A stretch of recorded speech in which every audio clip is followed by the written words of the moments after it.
Good evening all, welcome to IAC. ఈ వీడియోలో RRC group D general awareness questions discuss చేద్దాం. First one చూద్దాం. First one, which day is observed as the world population day every year? World population day అనేది ఎప్పుడు అని అడుగుతున్నారు. ఇక్కడ మనకి 12th జూలై అని కనిపిస్తుంది కదా. 12th జూలై వచ్చేటప్పటికి మలాలా డే.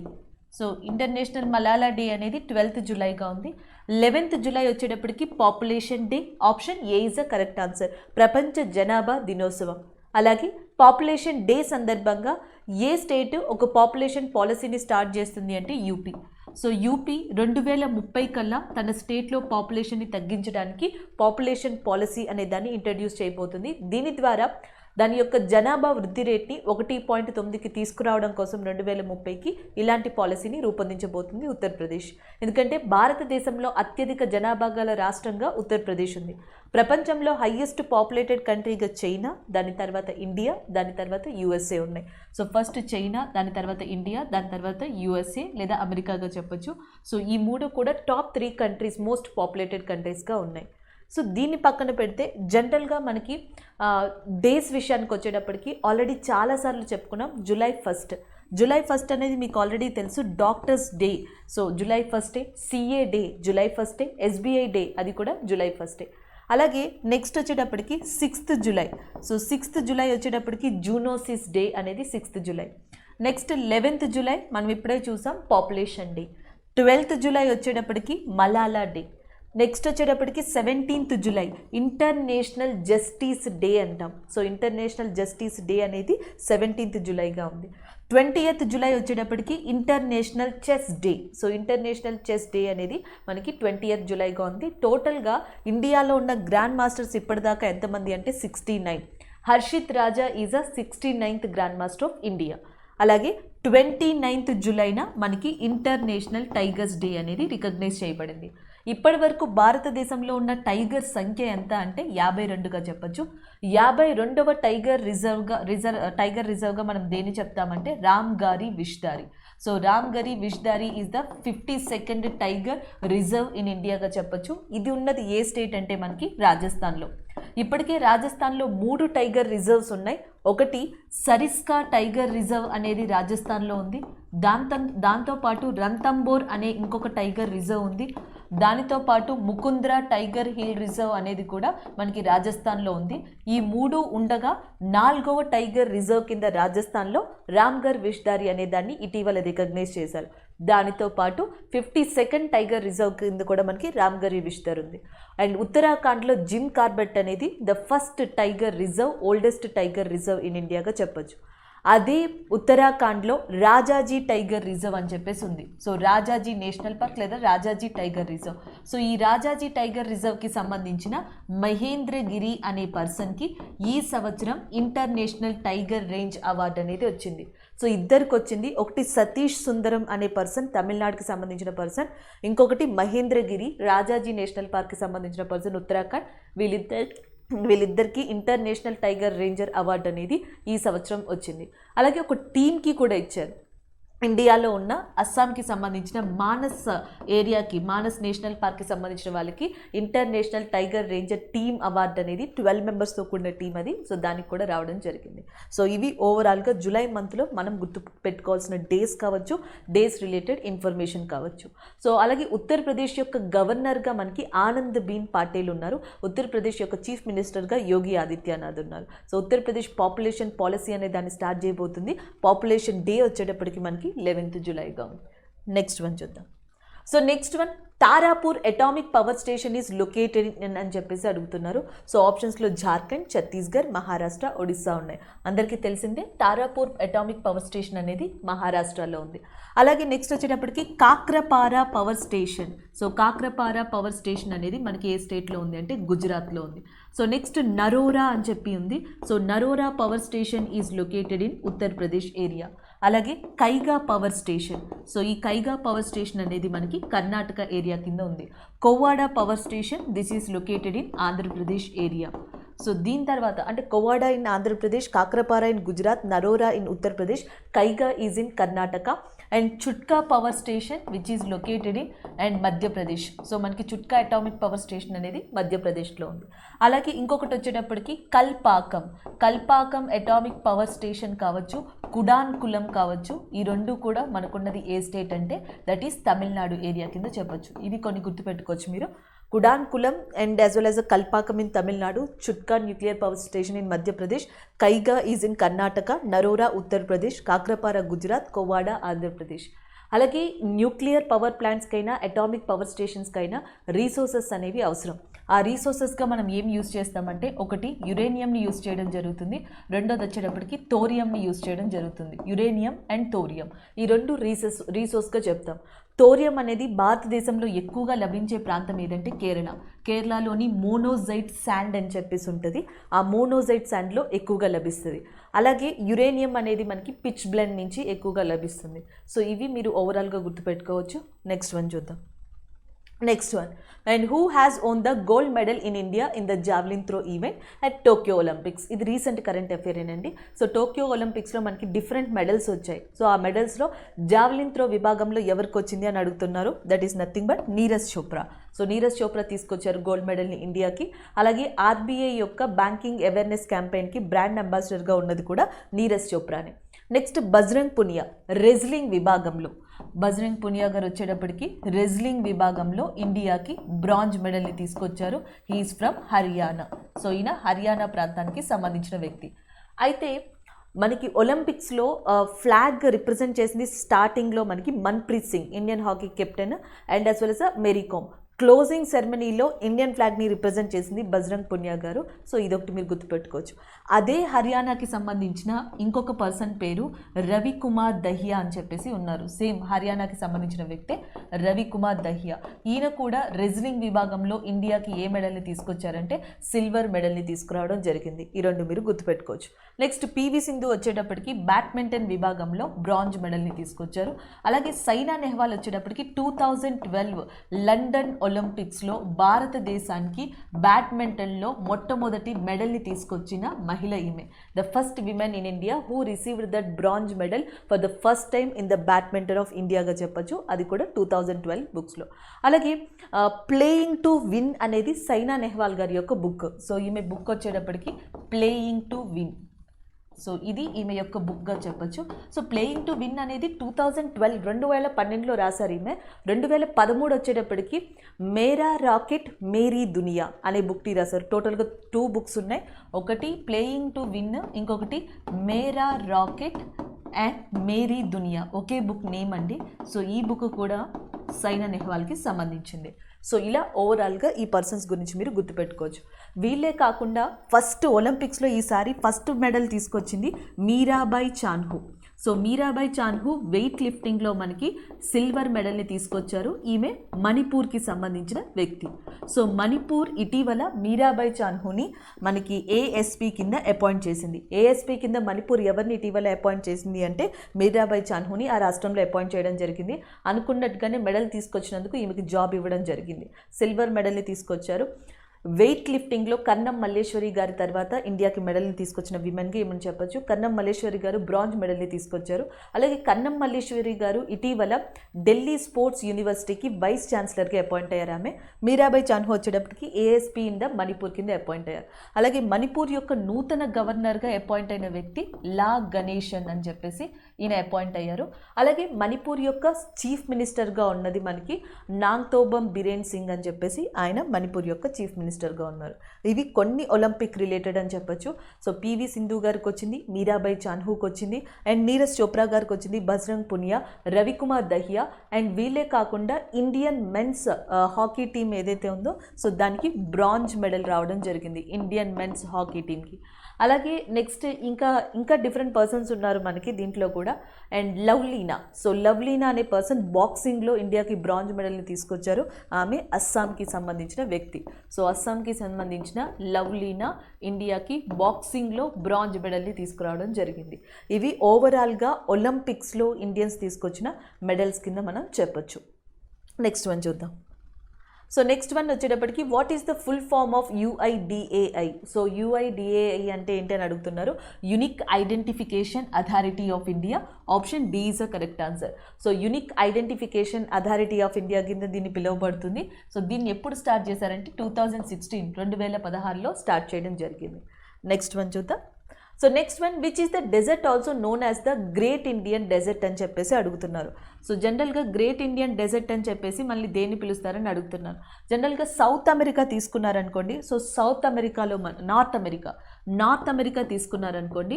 సో నార్త్ అమెరికాలో ఇంపార్టెంట్ డెజర్ట్స్గా దేన్ని చెప్పొచ్చు అంటే ఒకటి సొనరన్ అనే డెజర్ట్ని చెప్పొచ్చు. అలాగే బ్లాక్ రాక్ అని ఇంకొక డెజర్ట్ ఉంది.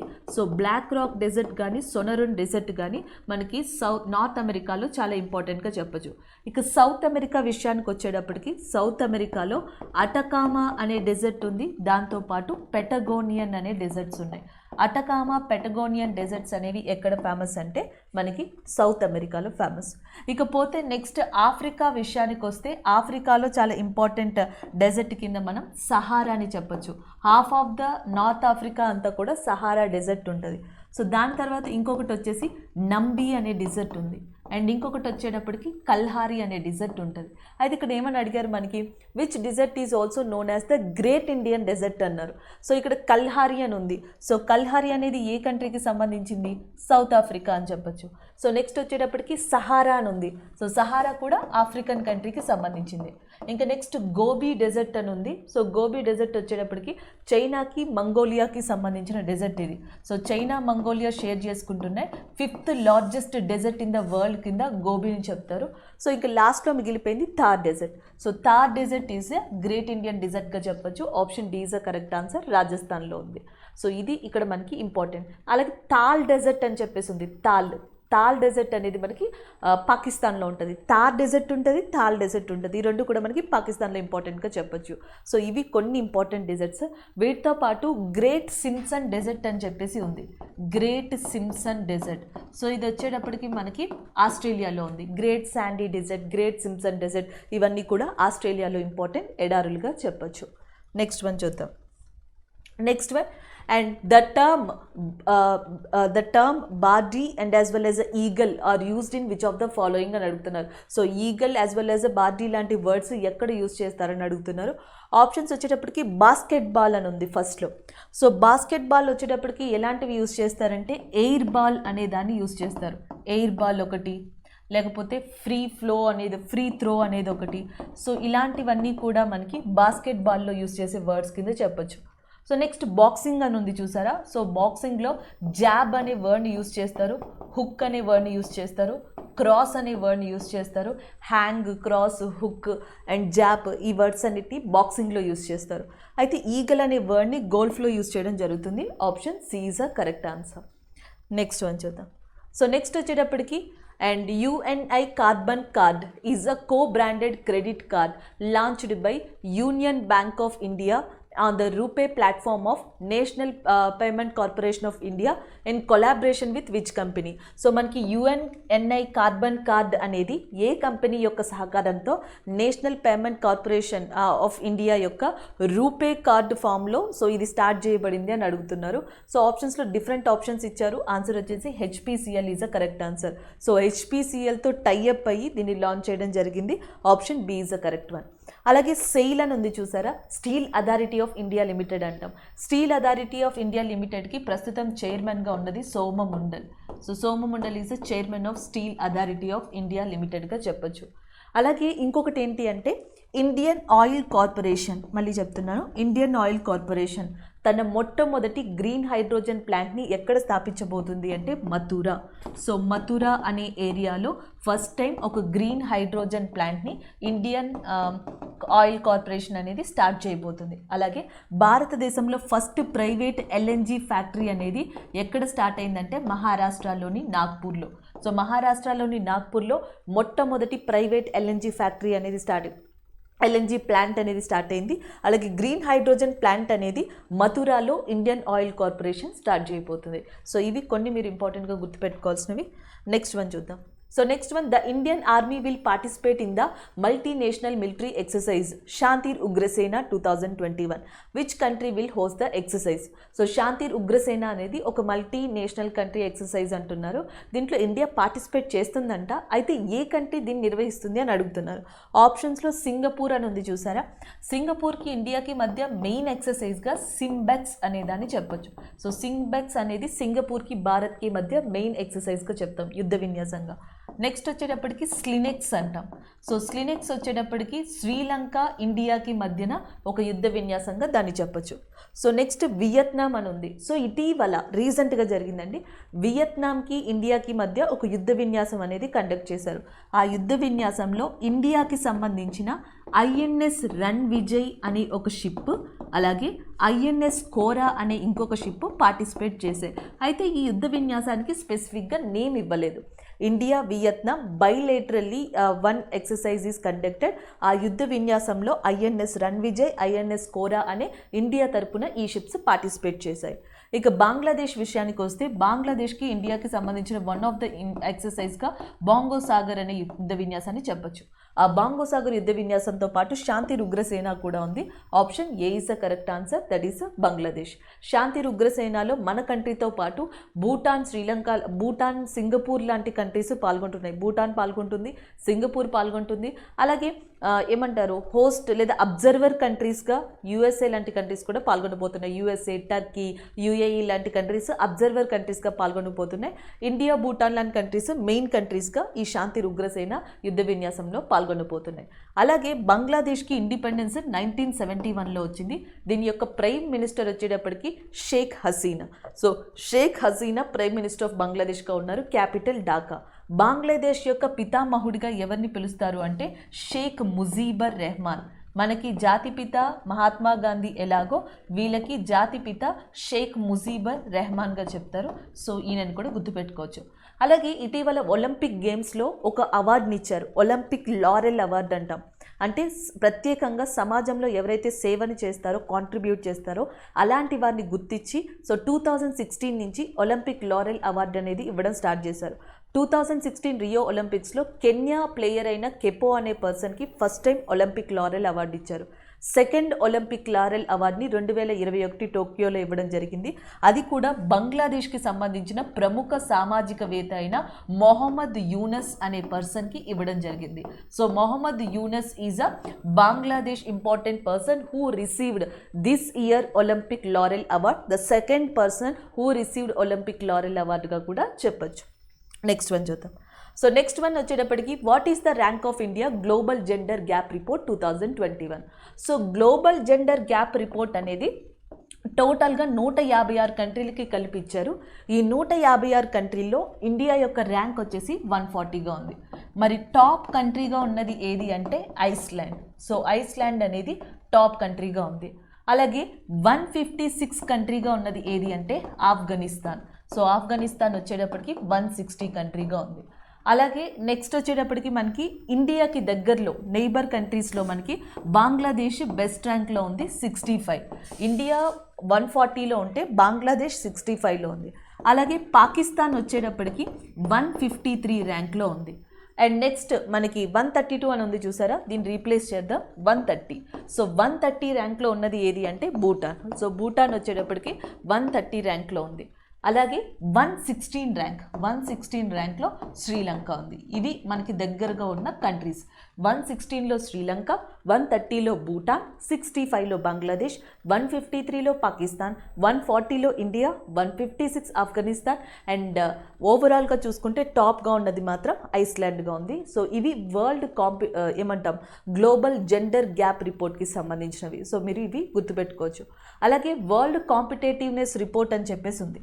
సో వరల్డ్ కాంపిటేటివ్నెస్ రిపోర్ట్ చాలాసార్లు ఇప్పటికే చెప్పాను. ఇండియా యొక్క ర్యాంక్ వచ్చేటప్పటికి మనకి 43గా ఉంది. So India rank is 43.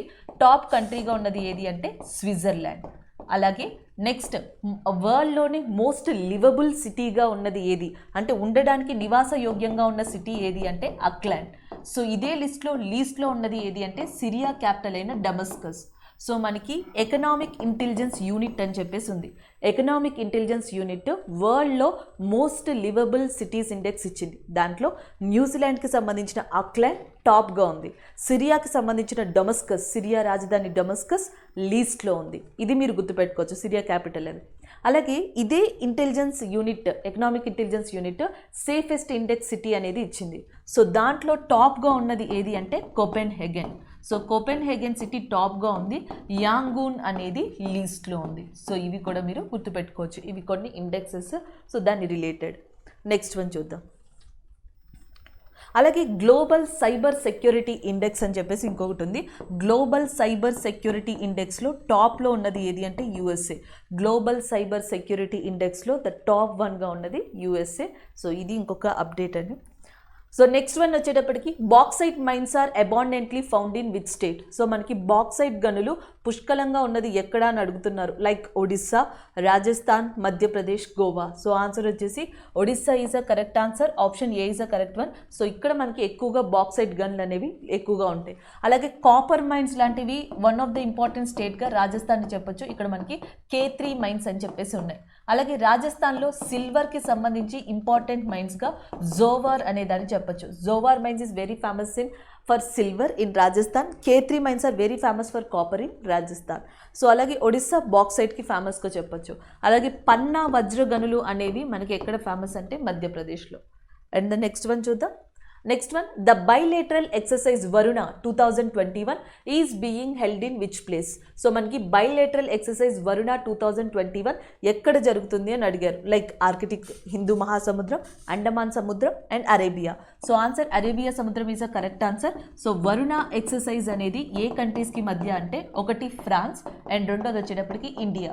So ఇండియాకి ఫ్రాన్స్కి మధ్య జరిగే ఎక్సర్సైజ్గా వరుణ అని చెప్పొచ్చు. అలాగే ఫ్రాన్స్ యొక్క ఇంపార్టెంట్ ప్లేస్గా ప్యారిస్ని తీసుకోవచ్చు. ఈ ప్యారిస్ దేనికి హెడ్ క్వార్టర్స్గా ఉంది అంటే ఒకటి యునెస్కోకి హెడ్ క్వార్టర్స్గా ఉంది. అలాగే ఫినాన్షియల్ యాక్షన్ టాస్క్ ఫోర్స్ అని అంటాం. సో ఫినాన్షియల్ యాక్షన్ టాస్క్ ఫోర్స్కి కూడా హెడ్ క్వార్టర్స్గా ఉన్నది ఏది అంటే ప్యారిస్. సో ఇవి మీరు ఇక్కడ గుర్తుపెట్టుకోవచ్చు. అలాగే నెక్స్ట్, ఎస్ ఆకారంలో ఉండే సముద్రం ఏది అని అడిగితే Atlantic ocean. So Atlantic ocean అనేది మనకి ఎస్ ఆకారంలో ఉంటుంది. ఎం ఆకారంలో ఉండే ఓషన్ ఏది అంటే హిందూ మహాసముద్రం. సో హిందూ మహాసముద్రం అనేది ఎం షేప్లో ఉంటుంది.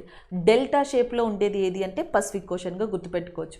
పసిఫిక్ ఓషన్ని ఏమని పిలుస్తారు అంటే పసిఫిక్ రింగ్ ఆఫ్ ఫైర్ అని కూడా పసిఫిక్ ఓషన్ని పిలవడం జరుగుతుంది. సో ఇవి మీరు గుర్తుపెట్టుకోవచ్చు. నెక్స్ట్ వన్ చూద్దాం. And which is the first green SEZ special economic zone of India. భారతదేశంలో మొట్టమొదటి పురాతన స్పెషల్ ఎకనామిక్ జోన్ ఇన్ ఇండియాగా ఏది పిలువబడుతుందంటే Kandla, which is located in Gujarat area. ఇదే పిలువబడుతుంది. అలాగే గుజరాత్లోనే హైయెస్ట్ టైడల్ పోర్ట్ ఉంది, దాని పేరు Kandla port. Kandla is the highest టైడల్ port in India. భారతదేశంలో అత్యంత ఎత్తైన టైడల్ పోర్ట్గా కాండ్లా పిలువబడుతుంది. సో దీనిని ఏమని మార్చేశారంటే పేరు దీన్ దయాల్ పోర్ట్ కింద చేంజ్ చేశారు. సో ఇటీవల దీన్ దయాల్ పోర్ట్ ట్రస్ట్ అనే దానికి ఏ అవార్డు వచ్చింది అంటే రాష్ట్రీయ కీర్తి అవార్డు అనేది దీనికి రావడం జరిగింది. సో ఇవి గుర్తుపెట్టుకోవచ్చు. రాష్ట్రీయ కీర్తి అవార్డు దీన్ దయాల్ పోర్ట్ ట్రస్ట్కి ఇటీవల రాష్ట్రీయ రాజభాష కీర్తి అవార్డు, రాజభాష కీర్తి అవార్డు అనేది దీన్ దయాల్ పోర్ట్ ట్రస్ట్కి వచ్చింది.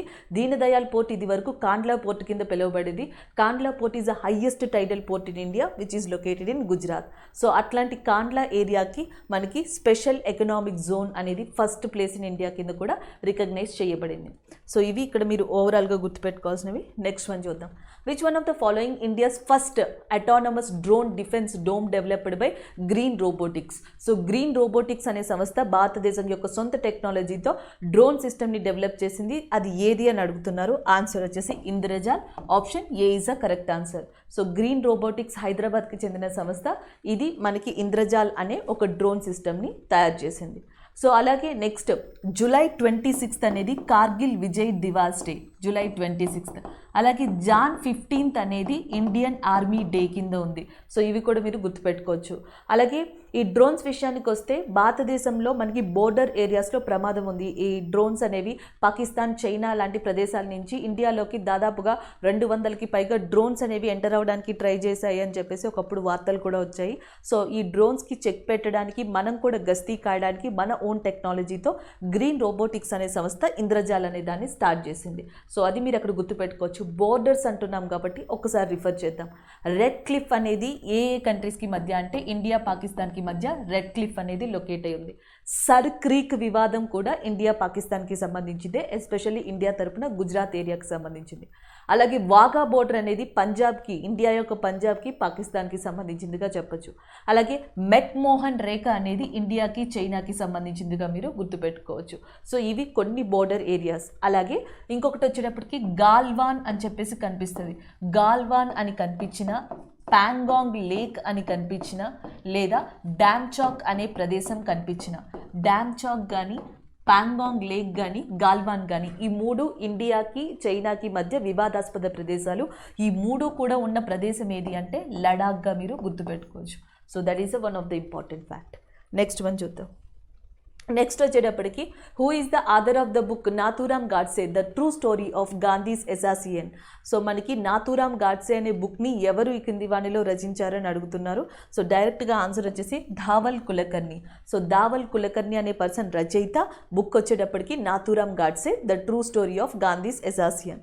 అండ్ ద నెక్స్ట్ వన్ వచ్చేటప్పటికి which city has topped the India smart city awards contest 2020. India smart city awards 2020 కింద ఏ సిటీ టాప్లో ఉంది అని అడుగుతున్నారు. సో స్మార్ట్ సిటీ 2020లో ఉన్నవి ఏది అంటే ఇండోర్ అండ్ సూరత్. మధ్యప్రదేశ్కి సంబంధించిన ఇండోర్ అండ్ గుజరాత్కి సంబంధించిన సూరత్, ఈ రెండు కూడా స్మార్ట్ సిటీస్ ఇండెక్స్ 2020 అవార్డ్స్లో అగ్రస్థానంలో నిలిచాయి. ఆప్షన్ సి అనేది కరెక్ట్ అవుతుంది. నెక్స్ట్ వన్ చూద్దాం. Next one, Shiromani Akali Dal is a regional political party which of the following state it is located. Shiromani Akali Dal అనేది ఒక రీజనల్ పొలిటికల్ పార్టీ, ప్రాంతీయ రాజకీయ పార్టీ.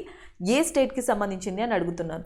సో ఆప్షన్స్ చూద్దాం. న్యూఢిల్లీ అని ఉంది. సో న్యూఢిల్లీలో మనం గుర్తుపెట్టుకోవాల్సిన పార్టీ పేరు ఆమ్ ఆద్మీ పార్టీ, అరవింద్ కేజ్రీవాల్ గారికి సంబంధించింది. సో నెక్స్ట్ వచ్చేటప్పటికి జార్ఖండ్, అస్సాం, పంజాబ్ ఉన్నాయి. సో ఆన్సర్ వచ్చేసి Punjab is the correct answer, option D. So మనకి శిరోమణి అకాలీ దళ్ అనేది 1920లో ఎస్టాబ్లిష్ చేశారు. కాంగ్రెస్ పార్టీ తర్వాత ఇండియాలో వన్ ఆఫ్ ద ఓల్డెస్ట్ పార్టీగా శిరోమణి అకాలీ దళ్ని చెప్తారు. అది పంజాబ్కి సంబంధించింది. సో ప్రస్తుతం పంజాబ్ యొక్క చీఫ్ మినిస్టర్గా ఉన్నది ఎవరు అంటే అమరేంద్ర సింగ్. కెప్టెన్ అమరేంద్ర సింగ్ ప్రస్తుతం మనకి పంజాబ్ యొక్క చీఫ్ మినిస్టర్గా ఉన్నారు. Oldest chief minister in India అంటే ఓల్డ్ పర్సన్, అందరికన్నా చాలా పెద్ద పర్సన్ ఈయన అమరేంద్ర సింగ్ గారు. భారతదేశంలో ఉన్న అన్ని ముఖ్యమంత్రుల్లోకి వెళ్ళి oldest chief minister of India కింద ఉన్నారు. అది youngest chief minister of India కింద పేమ్ కందు అనే పర్సన్ ఉన్నారు. సో ఈయన అరుణాచల్ ప్రదేశ్కి సంబంధించిన chief minister. So youngest, oldest. అలాగే నెక్స్ట్ అరుణాచల్ ప్రదేశ్కి వచ్చేటప్పటికి మనకి బీడీ సింగ్ అనే పర్సన్ ఇక్కడ గవర్నర్గా ఉన్నారు. అండ్ అమరేంద్ర సింగ్ ఏమో పంజాబ్కి చీఫ్ మినిస్టర్గా ఉన్నారు. పంజాబ్ యొక్క గవర్నర్గా బన్వరీలాల్ పురోహిత్ ఉన్నారు. సో ఇది పంజాబ్కి రిలేటెడ్ ఇన్ఫర్మేషన్. అలాగే వీట్ బౌల్ ఆఫ్ ఇండియా అని చెప్పేసి కూడా పంజాబ్ని పిలవడం జరుగుతుంది. నెక్స్ట్ ఇంకొకటి ఏంటంటే బీజూదల్. సో బీజూదల్ అనే పార్టీ ఒడిస్సాకి సంబంధించింది. నెక్స్ట్ ద్రావిడ మున్నిట్ర కజకం అని చెప్పేసి పిలుస్తాం. ద్రావిడ మున్నిట్ర కజకం తమిళనాడుకి సంబంధించింది. దీనికి ప్రస్తుతం లీడర్ అండ్ ప్రెసిడెంట్గా స్టాలిన్ ఉన్నారు, తమిళనాడు చీఫ్ మినిస్టర్. అలాగే ఆల్ ఇండియా అన్నా ద్రావిడ మున్నిట్ర కజకం అంటాం. ఆల్ ఇండియా అన్నా ద్రావిడ మున్నిట్ర కజకం. సో దీనికి ప్రస్తుతం పళనిస్వామి లీడర్గా ఉన్నారు. ఇది కూడా తమిళనాడుకి చెందిన ప్రాంతీయ పార్టీగా చెప్పొచ్చు. సో బీజూదల్కి లీడర్గా నవీన్ పట్నాయక్ ఉన్నారు ప్రస్తుతం. ఇది మనకి ఒడిస్సాలో ఉంది. ఒడిస్సా చీఫ్ మినిస్టర్ నవీన్ పట్నాయక్ దీని యొక్క లీడర్గా ఉన్నారు. అలాగే వెస్ట్ బెంగాల్కి వచ్చేటప్పటికి ఆల్ ఇండియా తృణమూల్ కాంగ్రెస్ అని చెప్పేసి ఉంది. So Trinamool Congress belongs to the west Bengal area. దీనికి మమతా బెనర్జీ లీడర్గా ఉన్నారు. అయితే ఇటీవల ప్రణబ్ ముఖర్జీ యొక్క సన్, ఆయన పేరు అభిజిత్ ముఖర్జీ. సో ఆయన ఎందులో జాయిన్ అయ్యారంటే తృణమూల్ కాంగ్రెస్లో జాయిన్ అవ్వడం జరిగింది. అది ఒక రీసెంట్ అప్డేట్గా చెప్పచ్చు. సో ఇవి ఓవరాల్గా దీనికి related current affairs. Next one చూద్దాం. Next one, who among the following has got the power to commute the death sentence of India? భారతదేశంలో మరణ శిక్షని రద్దు చేసే లేదా తగ్గించే అధికారం ఈ కింది వారిలో ఎవరికి ఉంటుంది? ఆబ్వియస్లీ మనకి రాష్ట్రపతికి ఉండడం జరుగుతుంది, president of India. Article 72 pardoning power. So article 72 క్షమాభిక్ష అధికారం ప్రకారం లేదా పార్డనింగ్ ప్రకారం సో ఉరి శిక్షని రద్దు చేసే లేదా తగ్గించే హక్కు కేవలం ప్రెసిడెంట్ ఆఫ్ ఇండియా రాష్ట్రపతికి మాత్రమే ఉంటుంది, కాబట్టి option A is a correct answer అవుతుంది. నెక్స్ట్ వన్ చూద్దాం.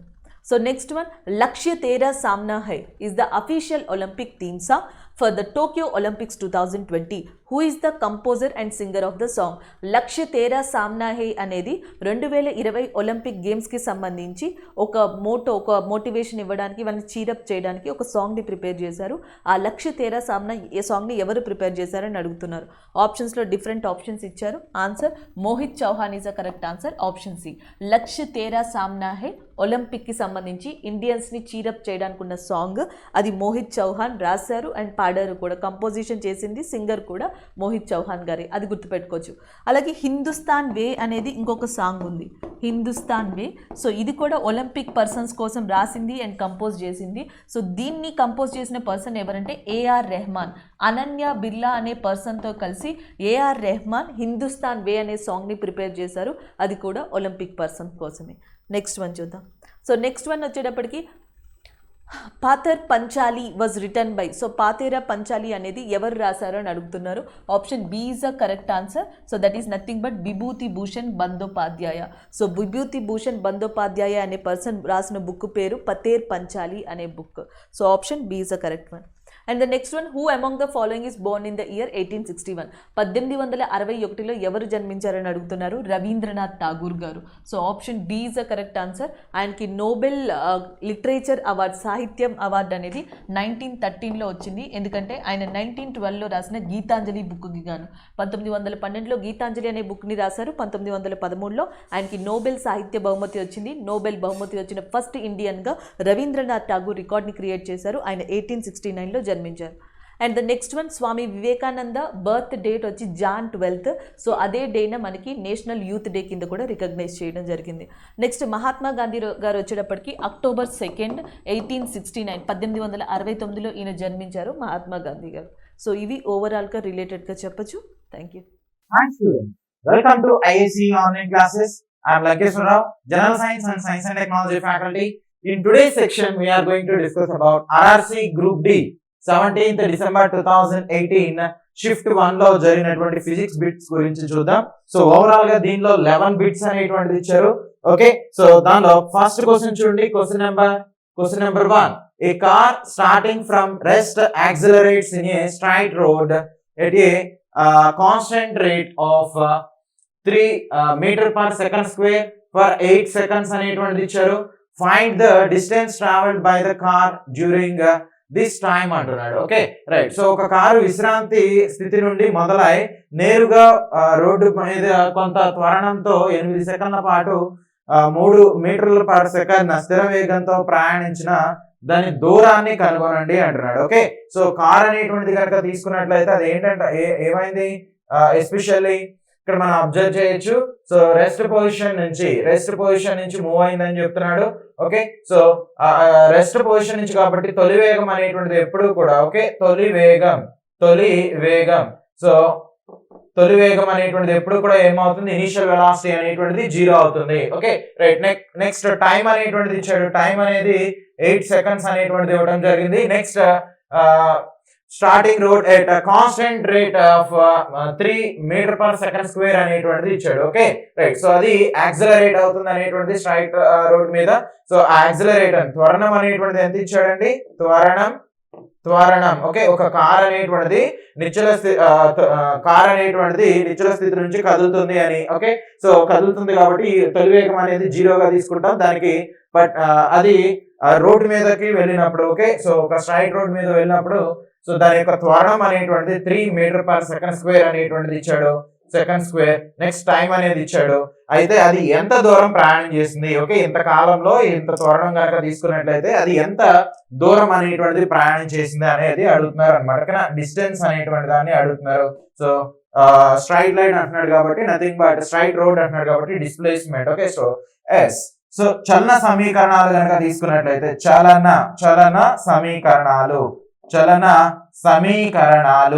సమీకరణాలు ఓకేనా రైట్. సో వీటిలో S is equal to ఏదైనా నిర్దిష్టమైనటువంటి సమయం ఇచ్చి ఓకే 8 సెకండ్లు అంత సమయం అనేటువంటిది ఏదో ఒక టైం పీరియడ్ అనేది ఇచ్చి ఎంత దూరం ఒక వస్తువు వెళ్ళింది లేదంటే ఎంత ఎత్తు ఒక వస్తువు అనేటువంటిది ప్రయాణించింది ఇలాంటి వాటిని కనుక అడిగితే మనం జనరల్ గా ఈ ఈక్వేషన్ అనేది తీసుకుంటాం.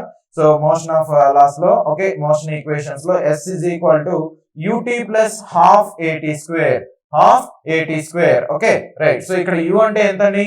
సో u అంటే 0 నెక్స్ట్ t అంటేనేమో 8 అనేది ప్లస్ 1/2 ఇంటూ ఎస్పెషల్లీ a అంటేనేమో 3 అనేది తీసుకుంటాం ఇంటూ t అంటే 8 స్క్వేర్ అనేది ఓకే. సో ఓవరాల్ ఇక్కడ మనం అబ్జర్వ్ చేయొచ్చు half into so 3 into 8 into 8 కదా 64 అనేది తీసుకుంటాం ఓకే. సో 32 అనేటువంటిది వస్తుంది రైట్. సో అంటే 96 అన్నమాట ఓకే. సో 96 మీటర్స్ అనేది సో డిస్టెన్స్ కదా అడిగింది 96 మీటర్స్. ఆప్షన్ సి అనేటువంటి దాన్ని కన్సిడర్ చేస్తాం ఓకేనా రైట్. సో నెక్స్ట్ క్వశ్చన్ చూడండి question number 4 joule per coulomb is the same as okay. So joule per coulomb అనేటువంటిది దేనికి సమానం అనేది అడుగుతున్నారు ఓకే. సో జౌల్ అంటే ఎస్పెషల్లీ దేనికి వినియోగిస్తామండి? జౌల్ అనేటువంటిది వర్క్ కి ఎనర్జీ ఇలాంటి వాటిని చెప్పడానికి హీట్ ఇలాంటి వాటిని చెప్పడానికి జనరల్ గా యూజ్ చేస్తాం. నెక్స్ట్ కూలంబ్ అనేటువంటిది కనుక తీసుకున్నట్లయితే ఛార్జ్ అని చెప్పడానికి వాడతాం ఓకే. సో పని బై ఆవేశం అనేటువంటిది ఆవేశం okay. So which is equal to ఏమవుతుంది? సో పొటెన్షియల్ డిఫరెన్స్ V అనేటువంటిది అవుతుంది. అంటే పొటెన్షియల్ భేదం ఓకే పొటెన్షియల్ భేదం అనేటువంటిదిగా చెప్తాం.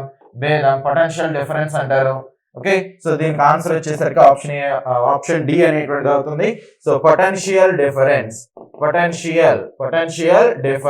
Okay right. So potential difference V is equal to W/Q అంటే సో జౌల్ పర్ Q కి వచ్చేసరికి కూలంబ్స్ అనేటువంటి తీసుకుంటాం. అంటే దీన్నే ఇంకొక విధంగా ఎలా రాయొచ్చు అంటే వోల్ట్ అనేటువంటిగా రాస్తారు ఓకేనా. సో వోల్ట్ 1 వోల్ట్ అంటే జౌల్ పర్ సెకండ్ అనే జౌల్ పర్ కూలంబ్ అనేటువంటి దాన్ని తీసుకుంటాం okay right. So option D is the right answer. Next question చూడండి question number 21 the characteristic of sound by which we can distinguish between two sounds okay. So two sounds the same loudness okay. loudness అనేటువంటి same ఉంది and pitch is also known as okay. So loudness కానీ pitch కానీ రెండు కూడా same అనేటువంటిది ఉన్నాయంట. So అప్పుడు ఆ రెండు ధ్వని తరంగాలు ఏవైతే ఉన్నాయో వాటి మధ్య తేడాని గుర్తించడానికి వినియోగించేటువంటిది ఏది అనేది అడుగుతున్నారు ఓకేనా రైట్. సో ఏ ధ్వని లక్షణం ద్వారా బిగ్గర శబ్దం మరియు శబ్ద స్థాయి ఓకే. సో దాన్ని పిచ్ అనేటువంటిదిగా చెప్తారు. కీచుదనం అంటారు తెలుగులో. కీచుదనం ఓకేనా కీచుదనం. నెక్స్ట్ కీచుదనం యొక్క రెండు శబ్దాలని మనం వేరు చేయగలుగుతాం అంటున్నాడు ఓకే. సో దానికి ఆన్సర్ వచ్చేసరికి ఆప్షన్ ఏ నాణ్యత క్వాలిటీ అనేటువంటిది చెప్తాం క్వాలిటీ ఓకే రైట్. సో ఇక్కడ మీరు అబ్జర్వ్ చేయొచ్చు వాడు ఇచ్చినటువంటి డేటా టూ సౌండ్స్ అనేటువంటిది ఎలా ఉన్నాయి అంటున్నాడు సేమ్ లౌడ్నెస్ అనేటువంటిది ఉన్నాయి. నెక్స్ట్ పిచ్ అనేటువంటిది కూడా సేమ్ అనేది ఉంది ఓకే. బట్ ఆ పిచ్ సేమ్ అనేటువంటిది ఉన్నా పిచ్ అనేది దేని మీద డిపెండ్ అవుతుందండి? స్థాయి అంటే పిచ్ అంటే స్థాయిత్వం అంటారు. స్థాయిత్వం లేదంటే కీచుదనం అనేటువంటిది చెప్తారు. కీచుదనం అనేటువంటిది చెప్తారు ఓకేనా. సో ఈ పిచ్ లేదా ఈ కీచుదనం అనేటువంటిది ఎస్పెషల్లీ ఫ్రీక్వెన్సీ అనేటువంటి దాని మీద ఆధారపడుతుంది. ఫ్రీక్వెన్సీ అనేటువంటి అంశం అంటే పౌనఃపున్యం అనేటువంటి అంశం మీద ఆధారపడుతుంది అన్నమాట. పౌనఃపున్యం ఓకే. సో పౌనఃపున్యం అంటే number of waves okay. So number of waves per second ఒక సెకండ్ కాలంలో ఎన్ని తరంగాలు అయితే ప్రయాణం చేస్తాయో దాన్నే నథింగ్ బట్ మనం ఫ్రీక్వెన్సీ పౌనఃపున్యం అనేటువంటిదిగా చెప్తాం ఓకే. సో స్థాయిత్వం అనేటువంటిది కీచుదనం అనేటువంటిది ఎస్పెషల్లీ ఫ్రీక్వెన్సీ మీద ఆధారపడుతుంది. అదే తీవ్రత లౌడ్నెస్ అనేటువంటిది కనుక తీసుకున్నట్లయితే ఈ లౌడ్నెస్ అనేటువంటిది సో యాంప్లిట్యూడ్ ఇంటెన్సిటీ మీద అదే యాంప్లిట్యూడ్ రైట్. సో కంపన పరిమితి అనేటువంటిది చెప్తాం amplitude right. So loudness so amplitude అనేటువంటి కాన్సెప్ట్ మీద ఆధారపడుతుంది రైట్. ఇక్కడ యాంప్లిట్యూడ్ అనేటువంటిది ఇచ్చారు. సో ఇదిగోండి దీన్నే యాంప్లిట్యూడ్ అంటారు. దీని యొక్క హైట్ నే ఓకే మీడియం పొజిషన్ నుంచి ఆ మెయిన్ పొజిషన్ నుంచి ఒక వస్తువు ఇప్పుడు ఇది వస్తువుని తీసుకుని ఇలా కదిలించామనుకోండి, ఇది పైకి కిందకి ఇలా కదులుతుంది అనమాట. ఓకే సో దీని మీద ఫోర్స్ అప్లై చేసినప్పుడు సో అది మెయిన్ పొజిషన్ నుంచి ఎంత ఎత్తు వరకు అయితే వెళ్తుందో దాన్నే జనరల్ గా ఏమంటారు అంటే ఆంప్లిట్యూడ్ ఏ అనేటువంటి దాంతో ఇండికేట్ చేస్తారు. ఓకే ఇక్కడ నేను చెప్పాలనుకున్న పాయింట్ ఒకటే. ఇప్పుడు సా అనేటువంటి ఒక నోడ్ ని ఓకే సరిగమ పదనిసలో సా అనేటువంటి ఒక నోడ్ ని ఫ్లూట్ మీద వాయించాం, తబలా మీద వాయించాం, ఓకే ఏదైనా ఒక కుండ లాంటిది తీసుకుని దాని మీద వాయించాం, ఒక మెటాలిక్ కంటెంట్ మీద వాయించాం. సో వీటన్నిటిలో కూడా ఫ్రీక్వెన్సీ అనేది సా అనేటువంటి ఆ స్వరం కనుక తీసుకున్నట్లయితే ఆ లో పిచ్ లో ఉన్నటువంటి సా ఏదైతే ఉందో 256 హెడ్జెస్ అనేటువంటిది ఉంటేనే సో ఈ స్వరం అనేటువంటిది పలుకుతుంది అనమాట. ఓకే అంటే తబలా మీద వాయించిన, ఫ్లూట్ ను ఉపయోగించిన, లేదంటే నువ్వు గిటార్ వాడినా దేని వాడినా కానీ ఫ్రీక్వెన్సీ అనేది ఇంతే ఉంటుంది. అందుకనే ఇక్కడ మనకు చెప్తున్నాడు వాడు సేమ్ లౌడ్నెస్ సేమ్ పిచ్ అనేటువంటి చెప్తున్నాడు కదా. సేమ్ పిచ్ అంటే ఇది ఓకే ఒకే ఫ్రీక్వెన్సీ ఉంటుంది.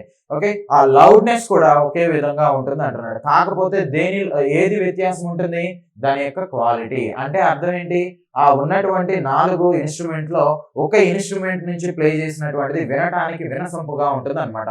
సో ఫ్లూట్ నుంచి వచ్చినటువంటి సౌండ్ వినడానికి వినసొంపుగా ఉండొచ్చు, రైట్. సో అక్కడ ఉన్నటువంటి ఇన్స్ట్రుమెంట్ బట్టి అది మారుతుంది, ఇన్స్ట్రుమెంట్ ని బట్టి మారడం అనేటువంటిది జరుగుతుంది అనమాట. ఓకేనా రైట్. సో దాని మీనింగ్ అది ఓకే రైట్. సో అందుకనే ఆప్షన్ ఏ అనేటువంటి దాన్ని కన్సిడర్ చేస్తాం. నెక్స్ట్ వన్ చూడండి, question number 22. Which one of the following is not an example of non-uniform motion అనేటువంటిదిగా చెప్తున్నారు. Okay so non uniform motion అనేటువంటిది. Okay so non uniform motion అంటే ఏంటండి, ఎస్ ఈ క్రింది వాణిలో ఏది అసమాన చలనానికి ఉదాహరణ కాదు అంటున్నాడు. ఎస్ సో అంటే నాన్ యూనిఫామ్ మోషన్ కాదు అంటున్నాడు అంటే యూనిఫామ్ మోషన్ గురించి వాడు అడుగుతున్నాడు. యూనిఫామ్ మోషన్ అనేటువంటిది చెప్తాం. ఓకే సో యూనిఫామ్ మోషన్ అంటే ఇదిగోండి, ఇది పాయింట్ ఏ, ఇది పాయింట్ బి అనేటువంటిది, ఇది పాయింట్ సి అనేటువంటిది తీసుకున్నాం అనుకోండి. సో ఇక్కడ నుంచి ఇక్కడికి వెళ్ళడానికి పట్టినటువంటి టైం ఏదైతే ఉందో, ఓకే ఇక్కడ నుంచి ఇక్కడికి వెళ్ళడానికి పట్టేటువంటి టైం ఏదైతే ఉందో అది 2 సెకండ్స్ అనుకోండి. నెక్స్ట్ ఇక్కడ నుంచి ఇక్కడికి వెళ్ళడానికి పట్టేటువంటి టైం కూడా 2 సెకండ్స్ ఇంతే కనుక మెయింటైన్ చేస్తుంది అనుకోండి. So right. సో ఇది 8 మీటర్లు ఉంది, సో ఇది కూడా 8 మీటర్లు అలా ఉంది, రైట్. సో ఏదైనా నిర్దిష్ట బిందువుల్ని చేరుకోవడానికి రైట్ సో పట్టేటువంటి టైం కనుక ఒకే విధంగా ఉంటే దాన్ని యూనిఫామ్ మోషన్ అంటారు. ఒకవేళ ఆ బిందువుల దగ్గరికి వెళ్ళడానికి ఏ నుంచి బికి, బి నుంచి సికి వెళ్ళడానికి వ్యత్యాసం కనుక ఉంటే దాన్ని నాన్ యూనిఫామ్ మోషన్ అనేటువంటిదిగా చెప్తారనమాట. నాన్ యూనిఫామ్ మోషన్ అనేటువంటిదిగా తీసుకుంటాం. ఓకేనా రైట్. సో ఇక్కడ ఇచ్చినటువంటి వాటిలో చూడండి, a car moving on a crowded street అంటున్నాడు. ఓకే రద్దీగా ఉన్నటువంటి వీధిలో కారు ప్రయాణించడం. ఓకే రద్దీగా ఉన్నటువంటి వీధి అనేది తీసుకున్నట్టు. ఓకే ఇక్కడ మీకు ఫస్ట్ ఆన్సర్ అనేది ఇస్తున్నా, ఆప్షన్ డి అనేటువంటి దాన్ని కన్సిడర్ చేస్తాం. ఓకే సో మీలో ఎవరైనా పెట్టుంటే ఇది కరెక్ట్ వన్ అనమాట. ఒకసారి ఎక్స్ప్లెనేషన్ అనేది చూడండి.